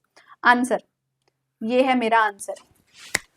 समझ में आया सबको, टेंशन नहीं लेना है। 1 मार्क्स का क्वेश्चन है, पैरेलल बोल दिया है मतलब दोनों उसका डायरेक्शन रेशियो, पैरेलल वेक्टर का डायरेक्शन रेशियो एक ही बात है, ठीक है भाई, समझ गए आप। चलिए अब ये है आपका थोड़ा सा ट्विस्टेड क्वेश्चन। अब क्योंकि ये थोड़ा सा ट्विस्टेड है तो आप देख सकते हो कि ये 2 मार्क्स के लिए पूछा गया, ये 1 मार्क्स के लिए नहीं पूछा गया, ठीक है। बहुत स्लाइटली ट्विस्टेड है। क्वेश्चन ने बोला है कि 2 पॉइंट्स है P and Q, यानी x1 y1 z1 और x2 y2 z2 की वैल्यू दी है, and the x coordinate of the point line on a line joining the 2 points is 4। अब ये 4 कौन है, ये 4 है x की वैल्यू, x1 की नहीं, x2 की नहीं, x की वैल्यू। क्वेश्चन ने पूछा है अगर x की वैल्यू 4 है तो z की वैल्यू क्या होगी। कौन सा इक्वेशन यूज करेंगे, Cartesian form of a line given 2 points वाला इक्वेशन यूज करेंगे। क्या होता है equation, x minus x1 upon x2 minus x1 is equal to z minus z1 upon z2 minus z1। अब मैंने y वाला टर्म क्यों नहीं लिया, क्योंकि मुझे उससे मतलब ही नहीं है, ना मुझे y की वैल्यू दी है ना मुझे उसको निकालना है, तो मुझे उससे कोई मतलब नहीं, मैंने उसको उड़ा दिया बीच में से, ठीक है। अब वैल्यू पुट करते जाओ, x की वैल्यू क्या है 4, x1 क्या है 2, x2 क्या है 5, x1 क्या है 2 इज इक्वल टू z की वैल्यू नहीं पता, z1 क्या है -2 अपॉन z2 माइनस z1, सो -2 -1 है ना, और z -2। सॉल्व करिए इस इक्वेशन को, क्या आएगा, 4 minus 2 is 2, 5 minus 2 is 3 is equal to z plus 2 upon -2 minus 1 is -3. Cross multiply करो, 2 into -3 upon 3 is equal to z plus 2. So 3 cancel, -2 और ये वाला -2 भी इस साइड आएगा, तो -2 is z, so z की वैल्यू आ गई -4। आंसर, ठीक है, आंसर आ गया।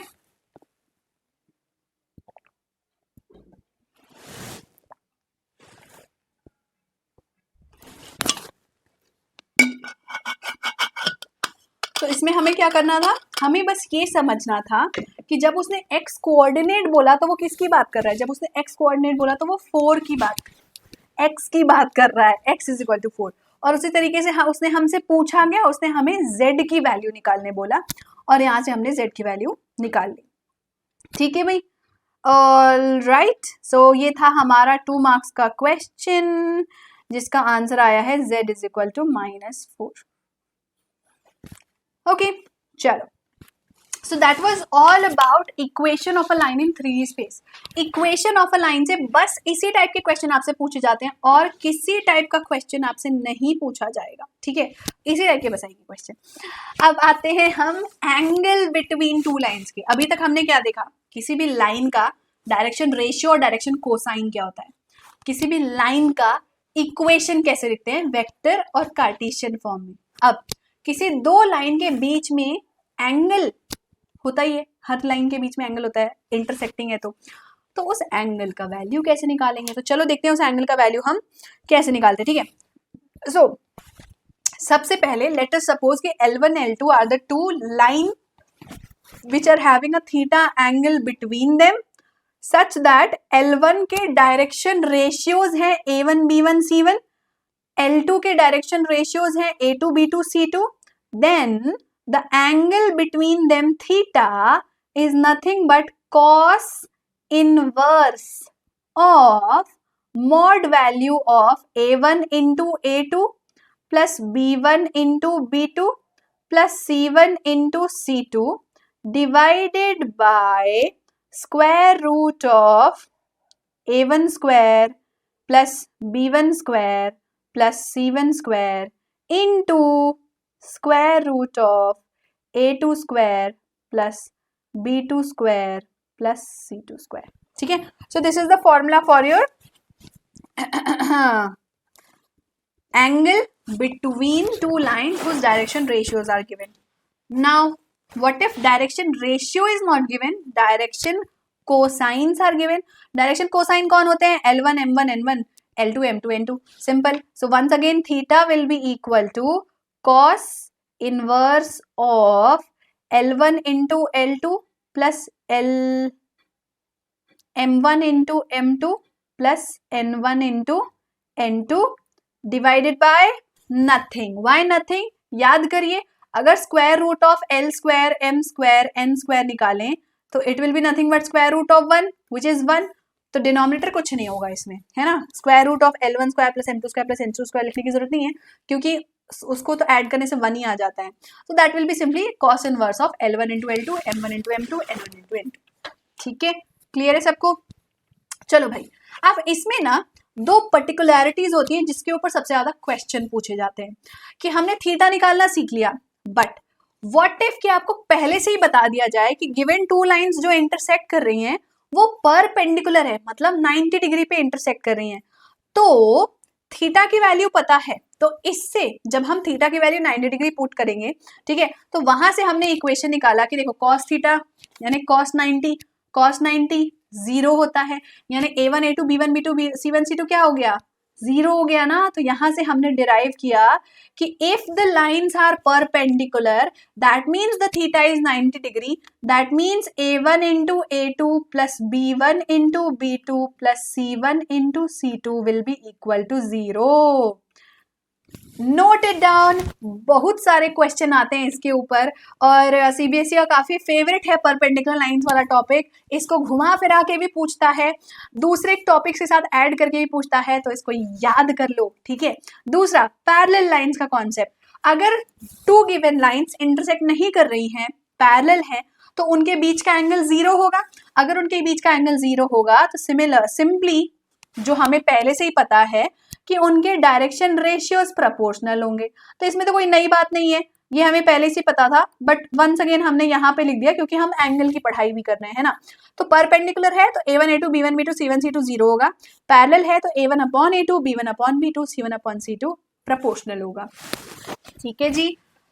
ओके, तो अभी हमने क्या सीखा, एंगल बिटवीन टू लाइंस, क्या फॉर्मूला होता है, डायरेक्शन रेशियोज अगर दिए हैं तो mod of A1 into A2 B1 into B2 C1 into C2 divided by root over A1 square plus B1 square plus C1 square into root over A2 square plus B2 square plus C2 square, ठीक है।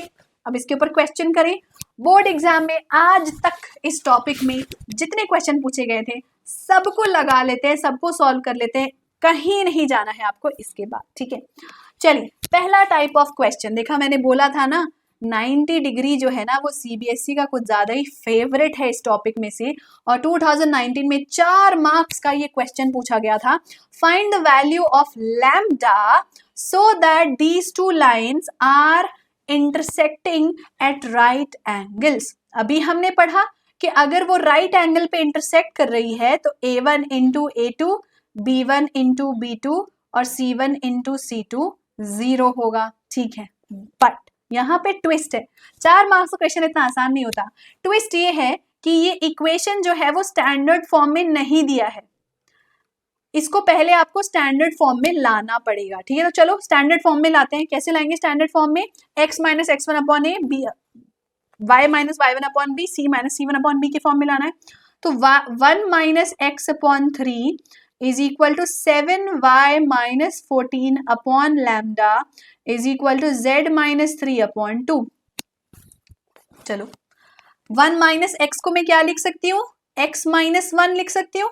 Numerator का sign change किया तो denominator का भी करना पड़ेगा, is equal to 7y minus 14। y के साथ 7 नहीं हो सकता, अलाउड नहीं है भाई, y अकेला रहता है, ठीक है।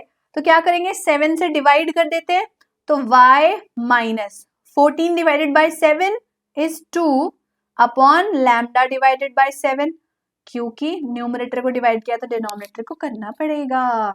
z माइनस 3 तो स्टैंडर्ड फॉर्म में है, अच्छा बच्चा है, उसको हम ऐसे ही रहने देते हैं। ये हो गया हमारा पहला इक्वेशन स्टैंडर्ड फॉर्म में। अब दूसरे इक्वेशन को भी स्टैंडर्ड फॉर्म में लाना पड़ेगा। हाँ, तो दूसरा इक्वेशन है हमारा ये वाला, है ना। इसको स्टैंडर्ड फॉर्म में लाओ, 7 माइनस 7x, इसको मैं क्या लिख सकती हूँ? 7 माइनस 7x को मैं लिख सकती हूँ, पहले तो 7 से डिवाइड करो, माइनस 7 से डिवाइड कर दो एक्चुअली, तो ये बन जाएगा x माइनस 1, है ना।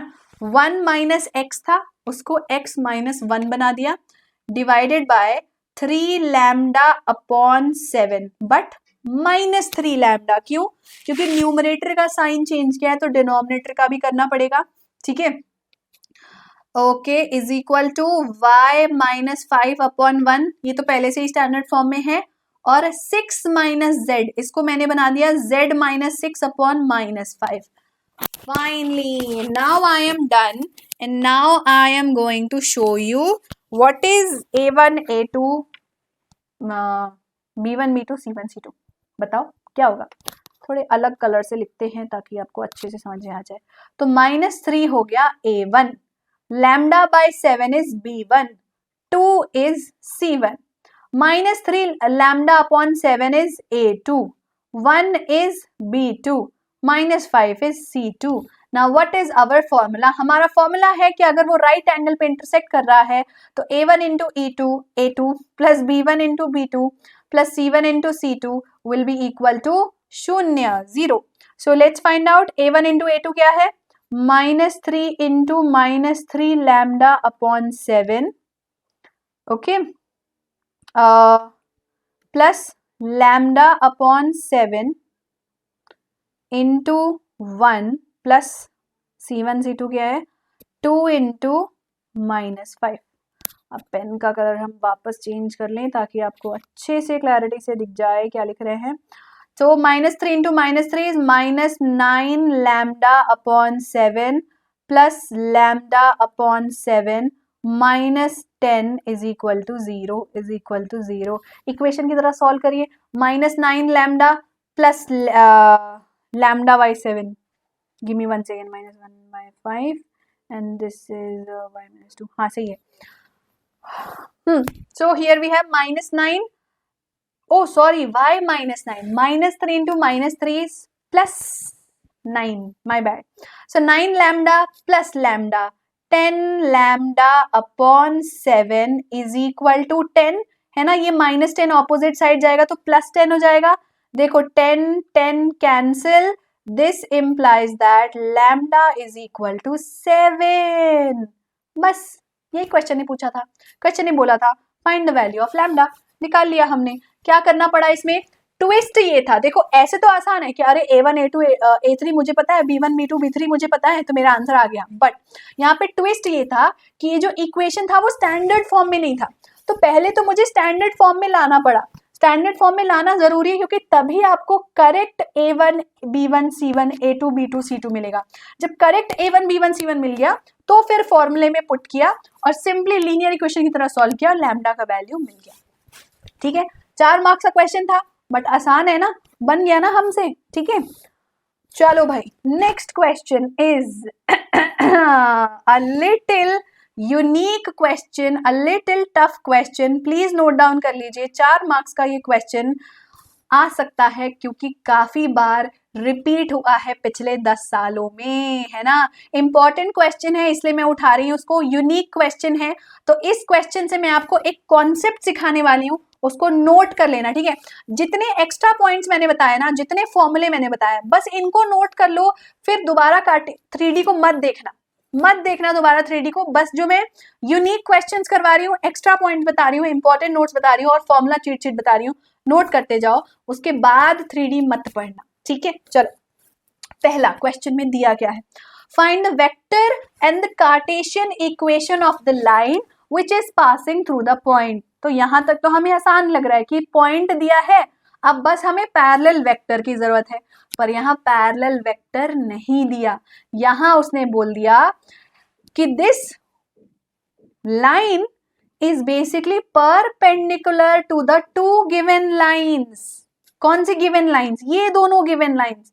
अब देखो, यहां से 2 चीजें पहचानना सीखो। जब भी हम लाइन की बात कर रहे हैं, लाइन का इक्वेशन क्या होता है, R vector is equal to जो आपका पॉइंट है प्लस लैम्डा टाइम्स ऑफ जो आपका वेक्टर है उसके डायरेक्शन रेशियोज, है ना।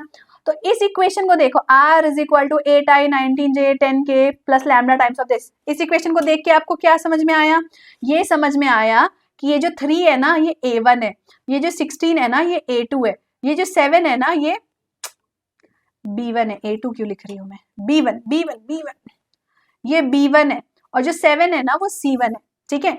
ये जो 3 है ये a2 है, ये जो 8 है ये b2 है, ये जो -5 है ये c2 है। किसका, ये दोनों लाइंस का डायरेक्शन रेशियो है। पर इससे मुझे क्या, मुझे बेसिकली ये पता है कि क्वेश्चन ने बोला कि मेरी जो लाइन है, अब मेरी कौन सी लाइन है, तो सबसे पहले तो लेट अस अज्यूम कि हम जिस लाइन का इक्वेशन लिखना चाहते हैं उस लाइन का ए वेक्टर है पॉइंट और lambda times of B vector है उसका पैरेलल वेक्टर के कोऑर्डिनेट्स, ठीक है। अब क्योंकि इसका पॉइंट हमें दिया है 1 2 -4 है ना, तो ए वेक्टर की वैल्यू क्या हो जाएगी, 1 i cap 2 j cap -4 k cap. तो ये हो गया ए वेक्टर। अब बी वेक्टर क्या है, so lambda times of A I cap B J cap C K cap. ये मेरा आंसर है, मुझे ये निकालने बोला गया है ना। मुझे क्या निकालने बोला गया है, मुझे निकालने बोला गया है इक्वेशन ऑफ अ लाइन जो 1 2 -4 से पास होता है और जिसका एक पैरेलल वेक्टर आपको दिया गया है। बट द प्रॉब्लम इज कि मुझे ए बी सी का वैल्यू नहीं पता है। तो अब निकालते हैं शॉर्टकट तरीका कि ए बी सी का वैल्यू कैसे निकाला जाता है। तो अभी अभी हमने सीखा कि अगर 2 लाइंस परपेंडिकुलर हैं तो उनके डायरेक्शन रेशियो का क्रॉस प्रोडक्ट 0 होता है ना। तो मतलब आपको मैं एक डायग्राम बना के दिखाती हूँ, पहले डायग्राम समझो। मैं ये कह रही हूँ कि मेरे पास 2 लाइन है, ठीक है। इसको 3D में अज्यूम करो। ये वाली जो लाइन है इसका जो वेक्टर मैंने अभी लिया है ना a1 b1 c1 है ना, और इसका मैंने पोजीशन वेक्टर लिया है a2 b2 c2, ठीक है। तो मैं ये कह रही हूँ कि मुझे जिस लाइन का इक्वेशन निकालना है वो इन दोनों लाइन से परपेंडिकुलर है और इसका पोजीशन वेक्टर जो पैरेलल वेक्टर का है वो मैं अज्यूम कर ली हूँ a b and c। तो अभी हमने फॉर्मूला पढ़ा कि अगर 2 लाइन परपेंडिकुलर होती हैं तो a1 into a2 b1 into b2 c1 into c2 0 होता है। मतलब इन दोनों का प्रोडक्ट 0 होगा और इन दोनों का प्रोडक्ट 0 होगा। ये फंडा सबको समझ में आया कि जब लाइंस इंटरसेक्टिंग होती हैं तो क्या होता है, इंटरसेक्टिंग नहीं परपेंडिकुलर होती है तो क्या होता है, उनके डायरेक्शन रेशियो का प्रोडक्ट 0 होता है। किसका डायरेक्शन रेशियो, इसका डायरेक्शन रेशियो और जो मेरी लाइन है जिसका मुझे इक्वेशन निकालना है उसका प्रोडक्ट, फिर ये वाली इक्वेशन उसका मेरी लाइन के साथ प्रोडक्ट। 2 लाइन क्यों बना रहे हैं हम, इतना सब झमेला क्यों कर रहे हैं, क्योंकि 3 अननोन वेरिएबल है ए बी सी, तीनों का वैल्यू नहीं पता, तो कम से कम 2 इक्वेशन तो हमारे पास होनी चाहिए ना। तभी तो हम ABC का वैल्यू निकाल पाएंगे। तो फंडा सबको क्लियर हो गया। चलो भाई, अब मैं डायग्राम जरा डिलीट कर रही हूँ। तो यहां से मुझे ये पता चला कि जो मेरी लाइन है R vector is equal to A vector plus AI cap B J cap C K cap का लैम्डा। तो इस वेक्टर का मैं प्रोडक्ट निकालूंगी इसके साथ एंड इसके साथ। अब सबको क्लियर है? So basically 3 into A minus 16 into B plus 7 into C is equal to 0 इस इक्वेशन से, है ना। Similarly 3 into A plus 8 into B minus 5 into C is equal to 0 इस इक्वेशन से, है ना। पहले इक्वेशन से दूसरे इक्वेशन से ये निकाला मैंने। अब जब हमारे पास दो लीनियर इक्वेशन होते हैं जिसमें 3 अननोन वेरिएबल्स हैं, तो इन 3 अननोन वेरिएबल्स का वैल्यू कहां से आता है? नोट करो, शॉर्टकट ट्रिक नोट करो, ठीक है। आगे जगह है? हाँ है भाई। चलो, तो इसको निकालने का तरीका होता है basically, give me 1 second. Cross product आपको यहाँ पे लेना होगा, जैसे आप डिटरमिनेंट्स में करते हो, मैट्राइसिस में करते हो, वैसे।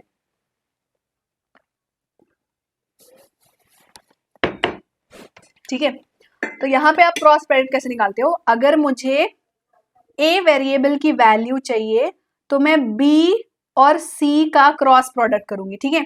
तो करो, 16 इंटू 5 इज 80, 6 5 30, हाँ 80, तो ये हो गया 80। अब इसका माइनस इनका क्रॉस प्रोडक्ट, 7 8 जा 56, this is equal to B upon, अब B की बात कर रहे हैं तो A और C का क्रॉस प्रोडक्ट करेंगे, ठीक है। A और C का क्रॉस प्रोडक्ट करो, 3A 5C, सो ये हो गया 5 3 जा 15 माइनस 15, 7 3 जा 21 minus 21 is equal to C upon, C की बात कर रहे हैं तो A और B का प्रोडक्ट करेंगे, 8 3 जा 24, 16 3 जा 48 होता है ना, but minus of minus plus 48 हो जाएगा, ये हो गया। अब यहां से आप वैल्यू निकालो, क्या मिला? A अपॉन 80 माइनस 56 कितना आएगा? 10 minus 4 minus 6 is 4, this is 7 minus 5 is 24, so यहाँ आया 24 is equal to B upon minus 15 minus 21, minus 15 और माइनस 21 को ऐड किया तो आ गया 36, so minus 36 is equal to C upon 24 plus 48, so this is 12, this is 72, ये मिल गया। अब इसके बाद क्या करना है? देखो, अभी हमने क्या निकाला? हमने निकाला कि A B C जो हैं they are proportional to 24 36 and 72। अभी तक तो हमने ये निकाला, A की वैल्यू क्या है नहीं पता, B की वैल्यू क्या है नहीं पता, C की वैल्यू नहीं पता, पर हमें ये पता है कि A B C जो है वो प्रपोर्शनल है 24 36 और 72 को। यहाँ पे फिर से मैं वो वाला कॉन्सेप्ट यूज करूंगी जो सेशन के स्टार्ट में मैंने पढ़ा था कि डायरेक्शन रेशियो जो है ना वो इनफाइनाइट होते हैं और सारे एक दूसरे के प्रपोर्शनल होते हैं। तो क्या मैं ये बोल सकती हूँ कि A is proportional to 24, B is proportional to 36 and C is proportional to 72? Yes. तो यहां से मैं इनका प्रोपोर्शनैलिटी, अब प्रोपोर्शनैलिटी हटाने के लिए एक कांस्टेंट लगाना पड़ता है। अब अगर आप ऑब्जर्व करोगे तो ये सारे 12 के मल्टीपल्स हैं। तो यहां से मुझे वैल्यू मिला कि क्योंकि मैंने पढ़ा था कि डायरेक्शन रेशियोज जो है वो आपस में प्रोपोर्शनल होते हैं, तो अगर A B C की प्रोपोर्शनल वैल्यू मुझे पता है तो एग्जैक्ट वैल्यू लिखने की जरूरत नहीं है, प्रोपोर्शनल वैल्यू से भी मुझे काम चल जाएगा। तो I will assume that A is 12 2s are 24, B is 12 3s are 36 and C is 12 6s are 72। तो ये आ गया मेरा ABC की वैल्यू। अब ABC को हम कहाँ पुट करेंगे? हम यहाँ पुट करेंगे, यहाँ यहाँ यहाँ, है ना।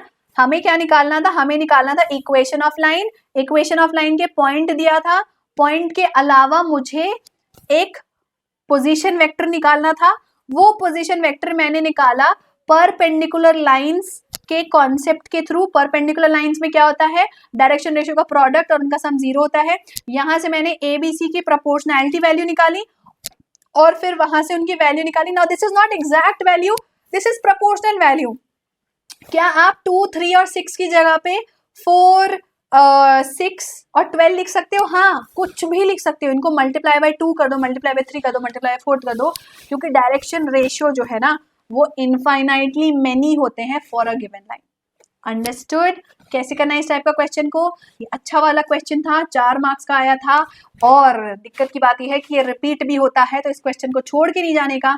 दिखने में टफ लग रहा है, मैं समझ सकती हूँ, पर एक बार अपने हाथ से भी प्रैक्टिस कर लेना, इस सेशन के बाद क्लियर हो जाएगा कॉन्सेप्ट। ठीक है, चलो भाई, अब ये है simple direct formula based question. All India question paper में आई थिंक 3 मार्क्स का पूछा गया था। यस, 3 मार्क्स का पूछा गया था ये। What is the angle? Find the angle between the lines this and this. Now this is pretty simple question है ना। एंगल निकालने का फॉर्मूला क्या होता है? A1 into A2 into A1 B1 C1, और ये है A2 B2 C2 है ना। तो एंगल का फॉर्मूला क्या होता है? Theta is equal to cos inverse of A1 into A2 B1 into B2 C1 into C2 mod value divided by square root of a1 square b1 square c1 square है ना, into square root of a2 square b2 square c2 square। चलो जल्दी से value put करते हैं। cos inverse of mod value of a1 into a2 क्या है? a1 है 3, a2 है 1, 3 1 जा 3 plus 2 into 2 4 plus 6 into 2 12 divided by root over क्या होगा? 3 का स्क्वायर, 2 का स्क्वायर, 6 का स्क्वायर इंटू रूट ओवर 1 का स्क्वायर, 2 का स्क्वायर, 2 का स्क्वायर है ना। तो this is nothing but 3 plus 4 plus 12 is 12 plus 4 16, 16 plus 3 19. So theta is equal to cos inverse of 19 upon root over 9 plus 4 plus 9 plus 4 plus 36 into root over 1 plus 4 plus 4 1 plus 4 plus 4। चलो इसके आगे तो आप solve कर लोगे, I am pretty sure कि आप लोग स्मार्ट बच्चे हो है ना। अब इसके आगे कैलकुलेशन वाला पार्ट में नहीं कर रही हूँ, फिलहाल मैं आपको सिर्फ लॉजिक समझा रही हूँ है ना। हर क्वेश्चन को अप्रोच कैसे करते हैं, सॉल्व कैसे करते हैं। अब ये डायरेक्ट फॉर्मूला बेस्ड क्वेश्चन था, इसमें ज्यादा दिमाग हमें नहीं लगाना पड़ा। अब आते हैं हम इस पूरे चैप्टर के आखिरी टॉपिक में, that is how to find out shortest distance between two lines. ठीक है, अब अगर 2 लाइन है तो अलग अलग सिनेरियोस पॉसिबल होंगे। पहला सिनेरियो कि दोनों लाइंस हैं, दोनों एक दूसरे से इंटरसेक्ट करते हुए जा रही हैं। दूसरा सिनेरियो 2 लाइन है, इंटरसेक्ट नहीं कर रही है, पैरेलल पैरेलल चलती जा रही है। तीसरा सिनेरियो भी पॉसिबल होता है 3 डायमेंशनल ज्योमेट्री में, ऐसी लाइंस जो इंटरसेक्ट तो नहीं करती, पैरेलल भी नहीं होती और कोप्लेनर भी नहीं होती, मतलब सेम प्लेन पे भी नहीं होती, ऐसी लाइंस को हम बोलते हैं स्क्यू लाइंस।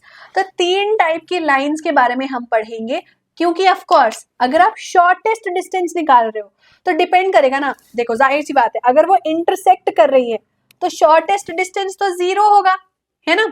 अगर वो पैरेलल है तो पैरेलल लाइंस के बीच में शॉर्टेस्ट डिस्टेंस तो परपेंडिकुलर डिस्टेंस होता है, पढ़ा है हमने, बचपन से पढ़ रहे हैं हम। स्क्यू लाइंस है मतलब ऐसे 2 लाइन जा रही है, ठीक है, ऐसे समझ लो, ऐसे 2 लाइन जा रही हैं।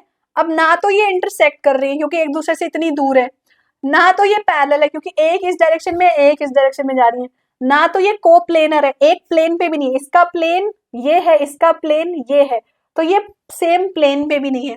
तो ऐसी लाइंस के बीच में शॉर्टेस्ट डिस्टेंस कैसे निकालते हैं, ये 3 चीजें हम सीखने वाले हैं। तो शुरू करो प्रभु का नाम और याद करो ये फॉर्मूला। ठीक है, अब देखो मैं आपको डेरिवेशन नहीं करवा रही हूँ है ना, क्योंकि बोर्ड एग्जाम में कभी भी डेरिवेशन नहीं पूछेगा। और दूसरी बात, अब हमारे पास टाइम नहीं है डेरिवेशन समझने का, अब हमें चाहिए भाई solid formula, solid shortcut tricks and हर टाइप के क्वेश्चंस की प्रैक्टिस जो बोर्ड एग्जाम में आ सकते हैं है ना। तो हम cut to the chase, let's jump to the point. सबसे पहले मैं आपको स्क्यू लाइन से स्टार्ट करती हूँ, ठीक है। चलो, तो स्क्यू लाइंस हमने पढ़ा, ऐसी लाइंस ना इंटरसेक्ट करेंगी, ना पैरेलल होंगी, ना सेम प्लेन पे लाई करेंगी। तो ऐसी लाइंस में कॉमन पॉइंट नहीं होगा क्योंकि इंटरसेक्ट नहीं कर रही। अब ध्यान से सुनो, क्योंकि ये दोनों लाइन पैरेलल नहीं है तो इनका जो पैरेलल वेक्टर का जो पोजीशन वेक्टर होता था वो सेम नहीं होगा, क्योंकि हमने पढ़ा था पैरेलल लाइन का पोजीशन वेक्टर सेम होता है ना। पर क्योंकि स्क्यू लाइन पैरेलल नहीं होती है तो इनका पोजीशन वेक्टर सेम नहीं होगा। तो therefore we will say that कि हमारी जो लाइन L1 है उसका इक्वेशन चलो हम अज्यूम कर रहे हैं कि उस पे एक पॉइंट है P और एक उस लाइन का पैरेलल वेक्टर है B1, ठीक है।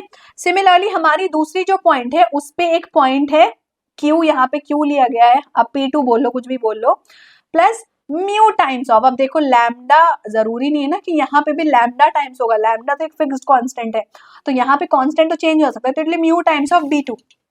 तो फर्क समझ रहे हो स्क्यू लाइन और पैरेलल लाइन में क्या फर्क होता है?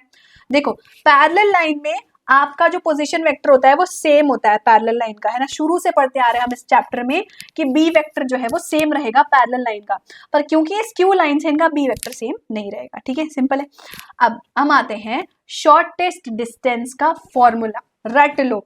शॉर्टेस्ट डिस्टेंस का फॉर्मूला है दोनों लाइंस के जो वेक्टर पोजीशन वेक्टर्स हैं, ठीक है, B1 क्रॉस B2, जैसे डिटरमिनेंट निकालते हैं वैसे क्रॉस प्रोडक्ट यहाँ पे निकालना पड़ेगा, ठीक है।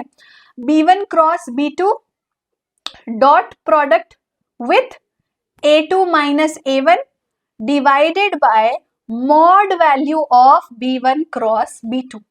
क्लियर है सबको? पहले B1 क्रॉस B2 निकालो, उसको A2 माइनस A1 से मल्टीप्लाई करो, फिर B1 क्रॉस B2 का मॉड वैल्यू निकालो, फिर उस पूरे का मॉड वैल्यू निकालो। नहीं समझ में आ रहा ना कि मैम B1 क्रॉस B2 क्या है, A2 माइनस A1 क्या है, मॉड वैल्यू क्या है? Tension not, direct formula based question आता है बोर्ड एग्जाम में, जो अभी मैं राइट नाउ आपको प्रैक्टिस करवाऊंगी, टेंशन नॉट, ठीक है। चलो सेम फॉर्मूला अगर पैरेलल लाइन में ले जाऊं तो क्या बदलेगा? पैरेलल लाइन में सिर्फ ये फर्क होता है कि B1 और B2 आपस में इक्वल होते हैं, है ना। तो ये देखो पैरेलल लाइन, अगर हम पैरेलल लाइंस की बात कर रहे हैं तो दोनों का पोजीशन वेक्टर जो है वो B होगा। B1 B2 की हमें जरूरत नहीं, दोनों का पोजीशन वेक्टर सेम होगा। ऑफ कोर्स दोनों में पॉइंट्स डिफरेंट होंगे, अब दूर दूर है ना एक दूसरे से, तो इसके ऊपर जो पॉइंट है और इसके ऊपर जो पॉइंट है वो तो डिफरेंट ही होगा, सेम कैसे हो सकता है? सो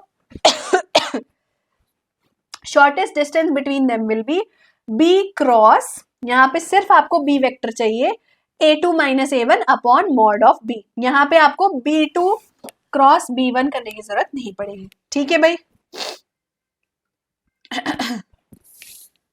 चलो तो ये हो गया हमारी स्क्यू लाइंस, पैरेलल लाइंस। तीसरी क्या थी? Intersecting line. अब देखो यहीं से बता देती हूँ मैं आपको, इंटरसेक्टिंग लाइन में क्या बदलेगा आप सोचो। मैंने क्या बोला, दो लाइन है, दोनों के बीच का शॉर्टेस्ट डिस्टेंस निकालना हमने सीख लिया है। अब हम कह रहे हैं कि ये दोनों लाइन ना इंटरसेक्ट कर रही हैं, अगर इंटरसेक्ट कर रही है तो शॉर्टेस्ट डिस्टेंस तो जीरो हुआ, क्योंकि एक दूसरे से क्रॉस करते हुए जा रही है, तो डिस्टेंस तो कुछ भी नहीं हुआ, जीरो हुआ। तो मतलब इस पूरे सिस्टम की वैल्यू जीरो हो जाएगी। That's what we do in intersecting line. हम और कुछ नहीं, हम क्या बोलते हैं इंटरसेक्टिंग लाइंस में, हम बोलते हैं कि if the lines are intersecting, the distance between them will be equal to 0. So B1 cross B2 dot A2 minus A1 will be 0. दूसरा बच्चों, अगर आपको जो दो लाइंस दी गई हैं वो उनका वेक्टर फॉर्म आपको नहीं पता, उनका कार्टेशियन फॉर्म आपको पता है, तो क्या करोगे? कोई बात नहीं, कार्टेशियन फॉर्म के लिए ये फॉर्मूला होता है, आपको वंस अगेन क्रॉस प्रोडक्ट निकालना है, x2 minus x1 a1 a2 y2 minus y1 b1 b2 z2 minus z1 c1 c2 whole divided by square root of b1 c2 minus b2 c1 c1 a2 minus c2 a1 a1 b2 minus a2 b1 blah blah blah. अब हो सकता है आप इसको देख के डर रहे होंगे कि मैम इसमें इतना सारा फॉर्मूला हम कैसे याद रखेंगे। तो कोई बात नहीं, आपने ये वीडियो देखा है तो इसका मतलब आपको कार्टेशियन को वेक्टर फॉर्म में कन्वर्ट करना आता है, वेक्टर को कार्टेशियन में करना आता है। तो अगर एग्जाम में आपको वेक्टर वाला फॉर्मूला याद है तो जो इक्वेशन दिया है ना उसको वेक्टर में कन्वर्ट करके वेक्टर फॉर्मूला यूज करो। अगर आपको कार्टेशियन वाला फॉर्मूला याद है तो वेक्टर को कार्टेशियन में कन्वर्ट कार्टेशियन यूज करो। मैंने आपको सिखा दिया है कि वेक्टर को कार्टेशियन, कार्टेशियन को वेक्टर कैसे करते हैं। तो ये चीज ना आपके लिए दिक्कत वाली नहीं होनी चाहिए कि मैम ये दो बड़े फॉर्मूले हम कैसे याद करें। कोई बात नहीं, मत याद करो, इससे पहले वाले फॉर्मूले को ही फॉलो करना, कार्टेशियन वाले इक्वेशन को वेक्टर में कन्वर्ट कर देना, खत्म, हमें क्या, ठीक है। तो ये हो गया कार्टेशियन फॉर्म। सो सिमिलरली जैसा मैं बता रही थी कि अगर लाइंस इंटरसेक्टिंग है तो b1 cross b2 dot a2 minus a1 0 होगा, या फिर अगर कार्टेशियन फॉर्म वाला फॉर्मूला यूज कर रहे हो तो उसका न्यूमरेटर 0 होगा, यानी x2 minus x1 a1 a2 y2 minus y1 b1 b2 z2 minus z1 c1 c2, cross product will be 0, ठीक है, डन है। क्वेश्चन बनाए है ना। तो अच्छी बात यह है कि शॉर्टेस्ट डिस्टेंस वाले फॉर्मूले से डायरेक्ट फॉर्मूला बेस्ड क्वेश्चन ही पूछे जाते हैं। बहुत ट्विस्टेड क्वेश्चन नहीं पूछे गए हैं, बहुत क्या थोड़े बहुत भी ट्विस्टेड क्वेश्चन नहीं पूछे गए हैं। तो टेंशन नॉट, आराम से फॉर्मूले को कैसे वैल्यूज पुट करके सॉल्व करते हैं वो सीखते हैं, क्योंकि उसी टाइप का क्वेश्चन आ रहा है। ये देखो सीबीएसई 2018 में 4 मार्क्स का क्वेश्चन पूछा गया है, find the shortest distance between the lines this and this. कितना डायरेक्ट क्वेश्चन है। ये है A1, ये है B1, ये है A2, ये है B2। फॉर्मूला क्या है हमारा, shortest distance is mod value of B1 cross B2 dot A2 minus A1, है ना, upon mod value of B1 cross B2, है ना, और इस पूरे का मॉड, ठीक है। तो इसको एलिमेंट बाय एलिमेंट सॉल्व करते हैं। पहले B1 क्रॉस B2 निकालते हैं, A2 माइनस A1 निकालते हैं, mod of B1 cross B2 निकालते हैं, फिर सबको इस वैल्यू में पुट कर देंगे। चलेगा भाई, चलो भाई। तो सबसे पहले A2 माइनस A1 क्या होगा, A2 कौन है, ये है, यानी I minus J plus 2k cap cap cap minus this value A1, so minus 4i minus of minus plus j। Simplify करिए क्या आएगा, सो i minus 4i is minus 3i cap minus j plus j, देखो minus j plus j 0 हो गया, बचा 2k cap. तो ये हो गया A2 माइनस A1 का वैल्यू, इसको यहीं पे छोड़ दो, A2 माइनस A1 को यहीं पे छोड़ दो, ठीक है। आगे बढ़ते हैं, अब निकालते हैं B1 क्रॉस B2 क्या होगा। B1 क्रॉस B2 हम कैसे निकालेंगे, क्रॉस प्रोडक्ट निकालेंगे हम, I cap J cap K cap, B1 and B2 कौन है, ये B1 है, ये B2 है, इनका क्रॉस प्रोडक्ट निकालना है। चलो B1 क्या होगा, 1 2 माइनस 3, B2 है 2 4 माइनस 5।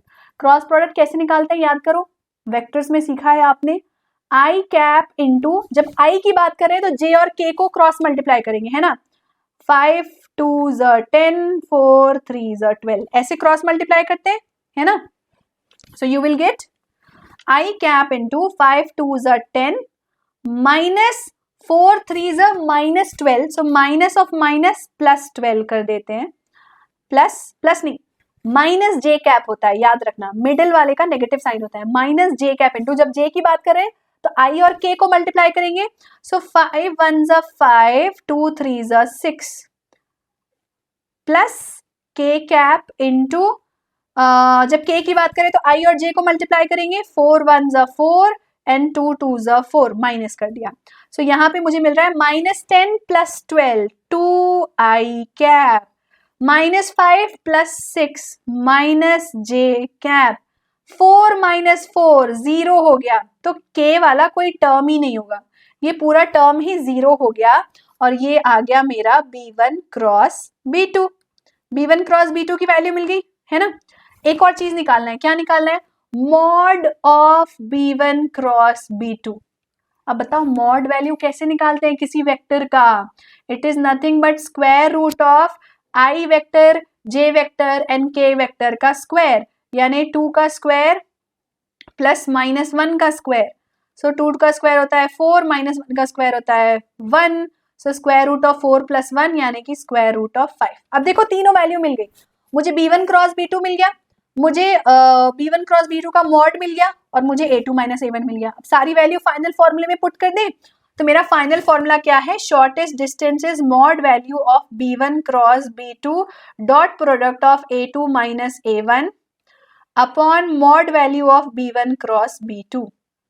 चलो पुट करते जाओ, b1 क्रॉस b2 क्या निकाला था हमने, ये रहा 2i cap minus j cap dot product of a2 minus a1 क्या निकाला था, -3i plus 2k, -3i plus 2k है ना, divided by mod value of b1 cross b2 क्या निकाला हमने, √5, तो डिवाइडेड बाय √5 इस पूरे का मॉड वैल्यू।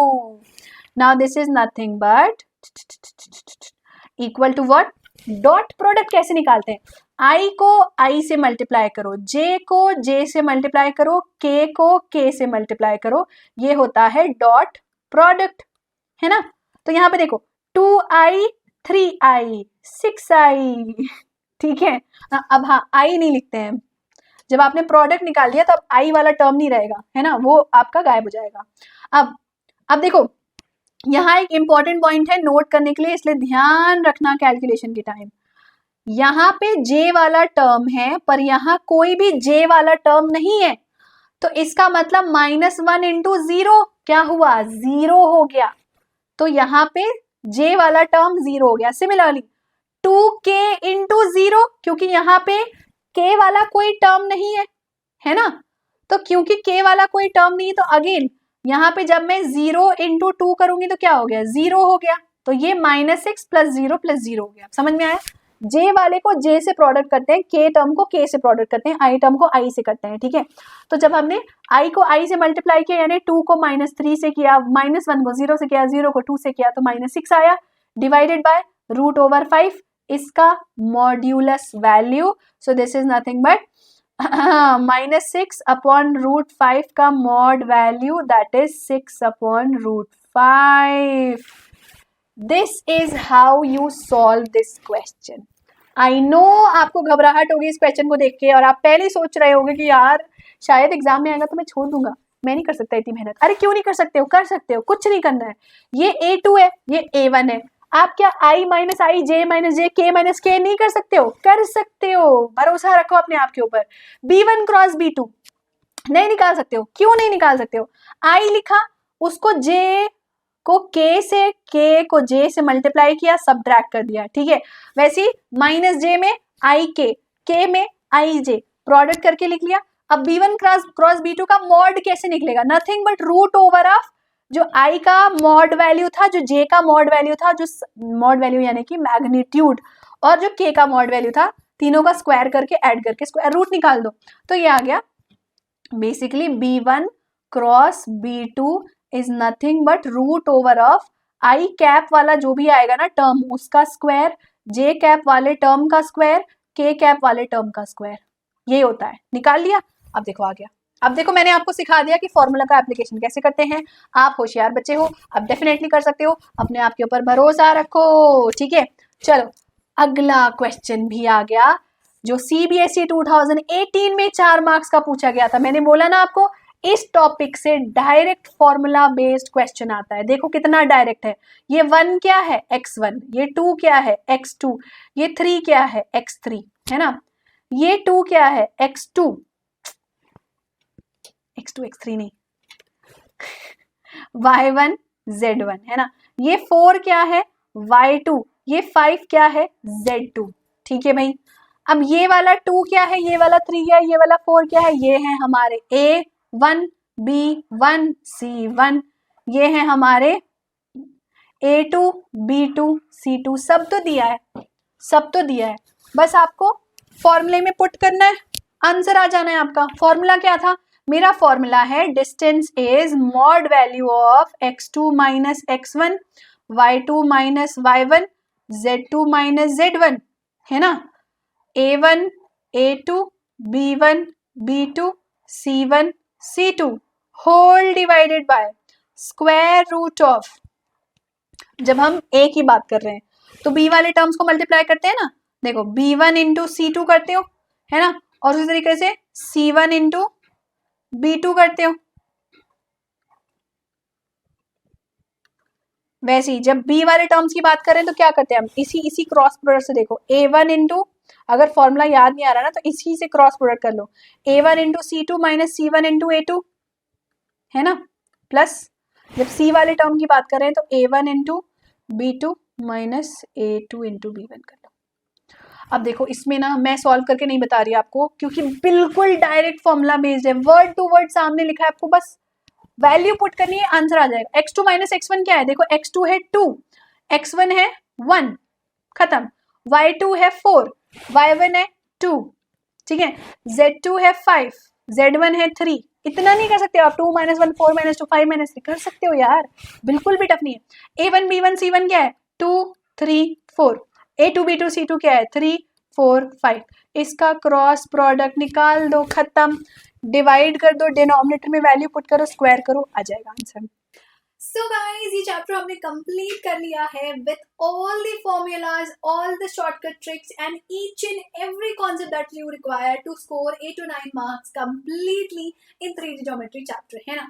तो अब इस वीडियो के अलावा ना आपको 3D ज्योमेट्री की प्रैक्टिस करने की भी जरूरत नहीं पड़ेगी, अगर आज जितने क्वेश्चन मैंने बताया उसकी प्रैक्टिस आपने कर ली तो। चलिए अब जल्दी से इस पूरे चैप्टर को समराइज करते हैं with the super amazing formula cheat sheet. So कौन कौन से फॉर्मूले हैं, मैं अभी आपको 2 मिनट में सारे फॉर्मूले रिवाइज करवा दूंगी और इसके अलावा किसी एक्स्ट्रा फॉर्मूले की आपको जरूरत नहीं पड़ेगी, ठीक है। नंबर 1, 3D ज्योमेट्री की स्टार्ट होती है हमारी डायरेक्शन कोसाइंस और डायरेक्शन रेशियो की वैल्यू से। डायरेक्शन रेशियोज क्या होते हैं, the cosines of angles alpha, beta and gamma, and they are also denoted with L, M and N. So we have learned formula number 1, L square plus M square plus N square is always equal to 1.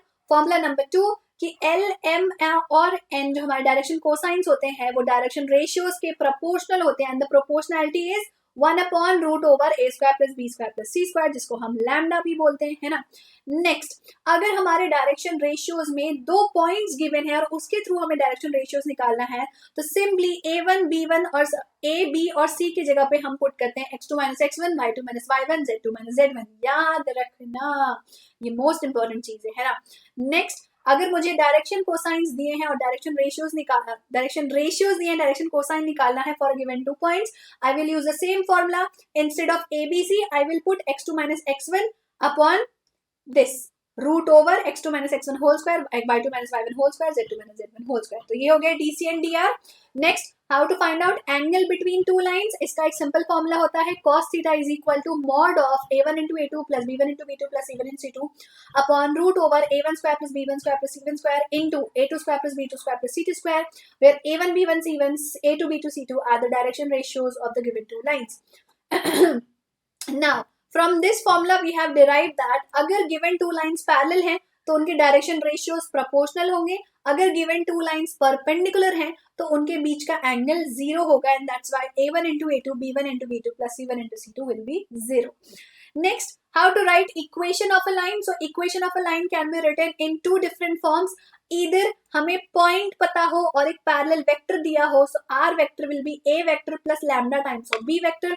अगर हमें 2 points दिए और उनका position vector पता है तो it will be point number 1 उसका vector plus lambda times of 0.2 minus 0.1 का वेक्टर, राइट।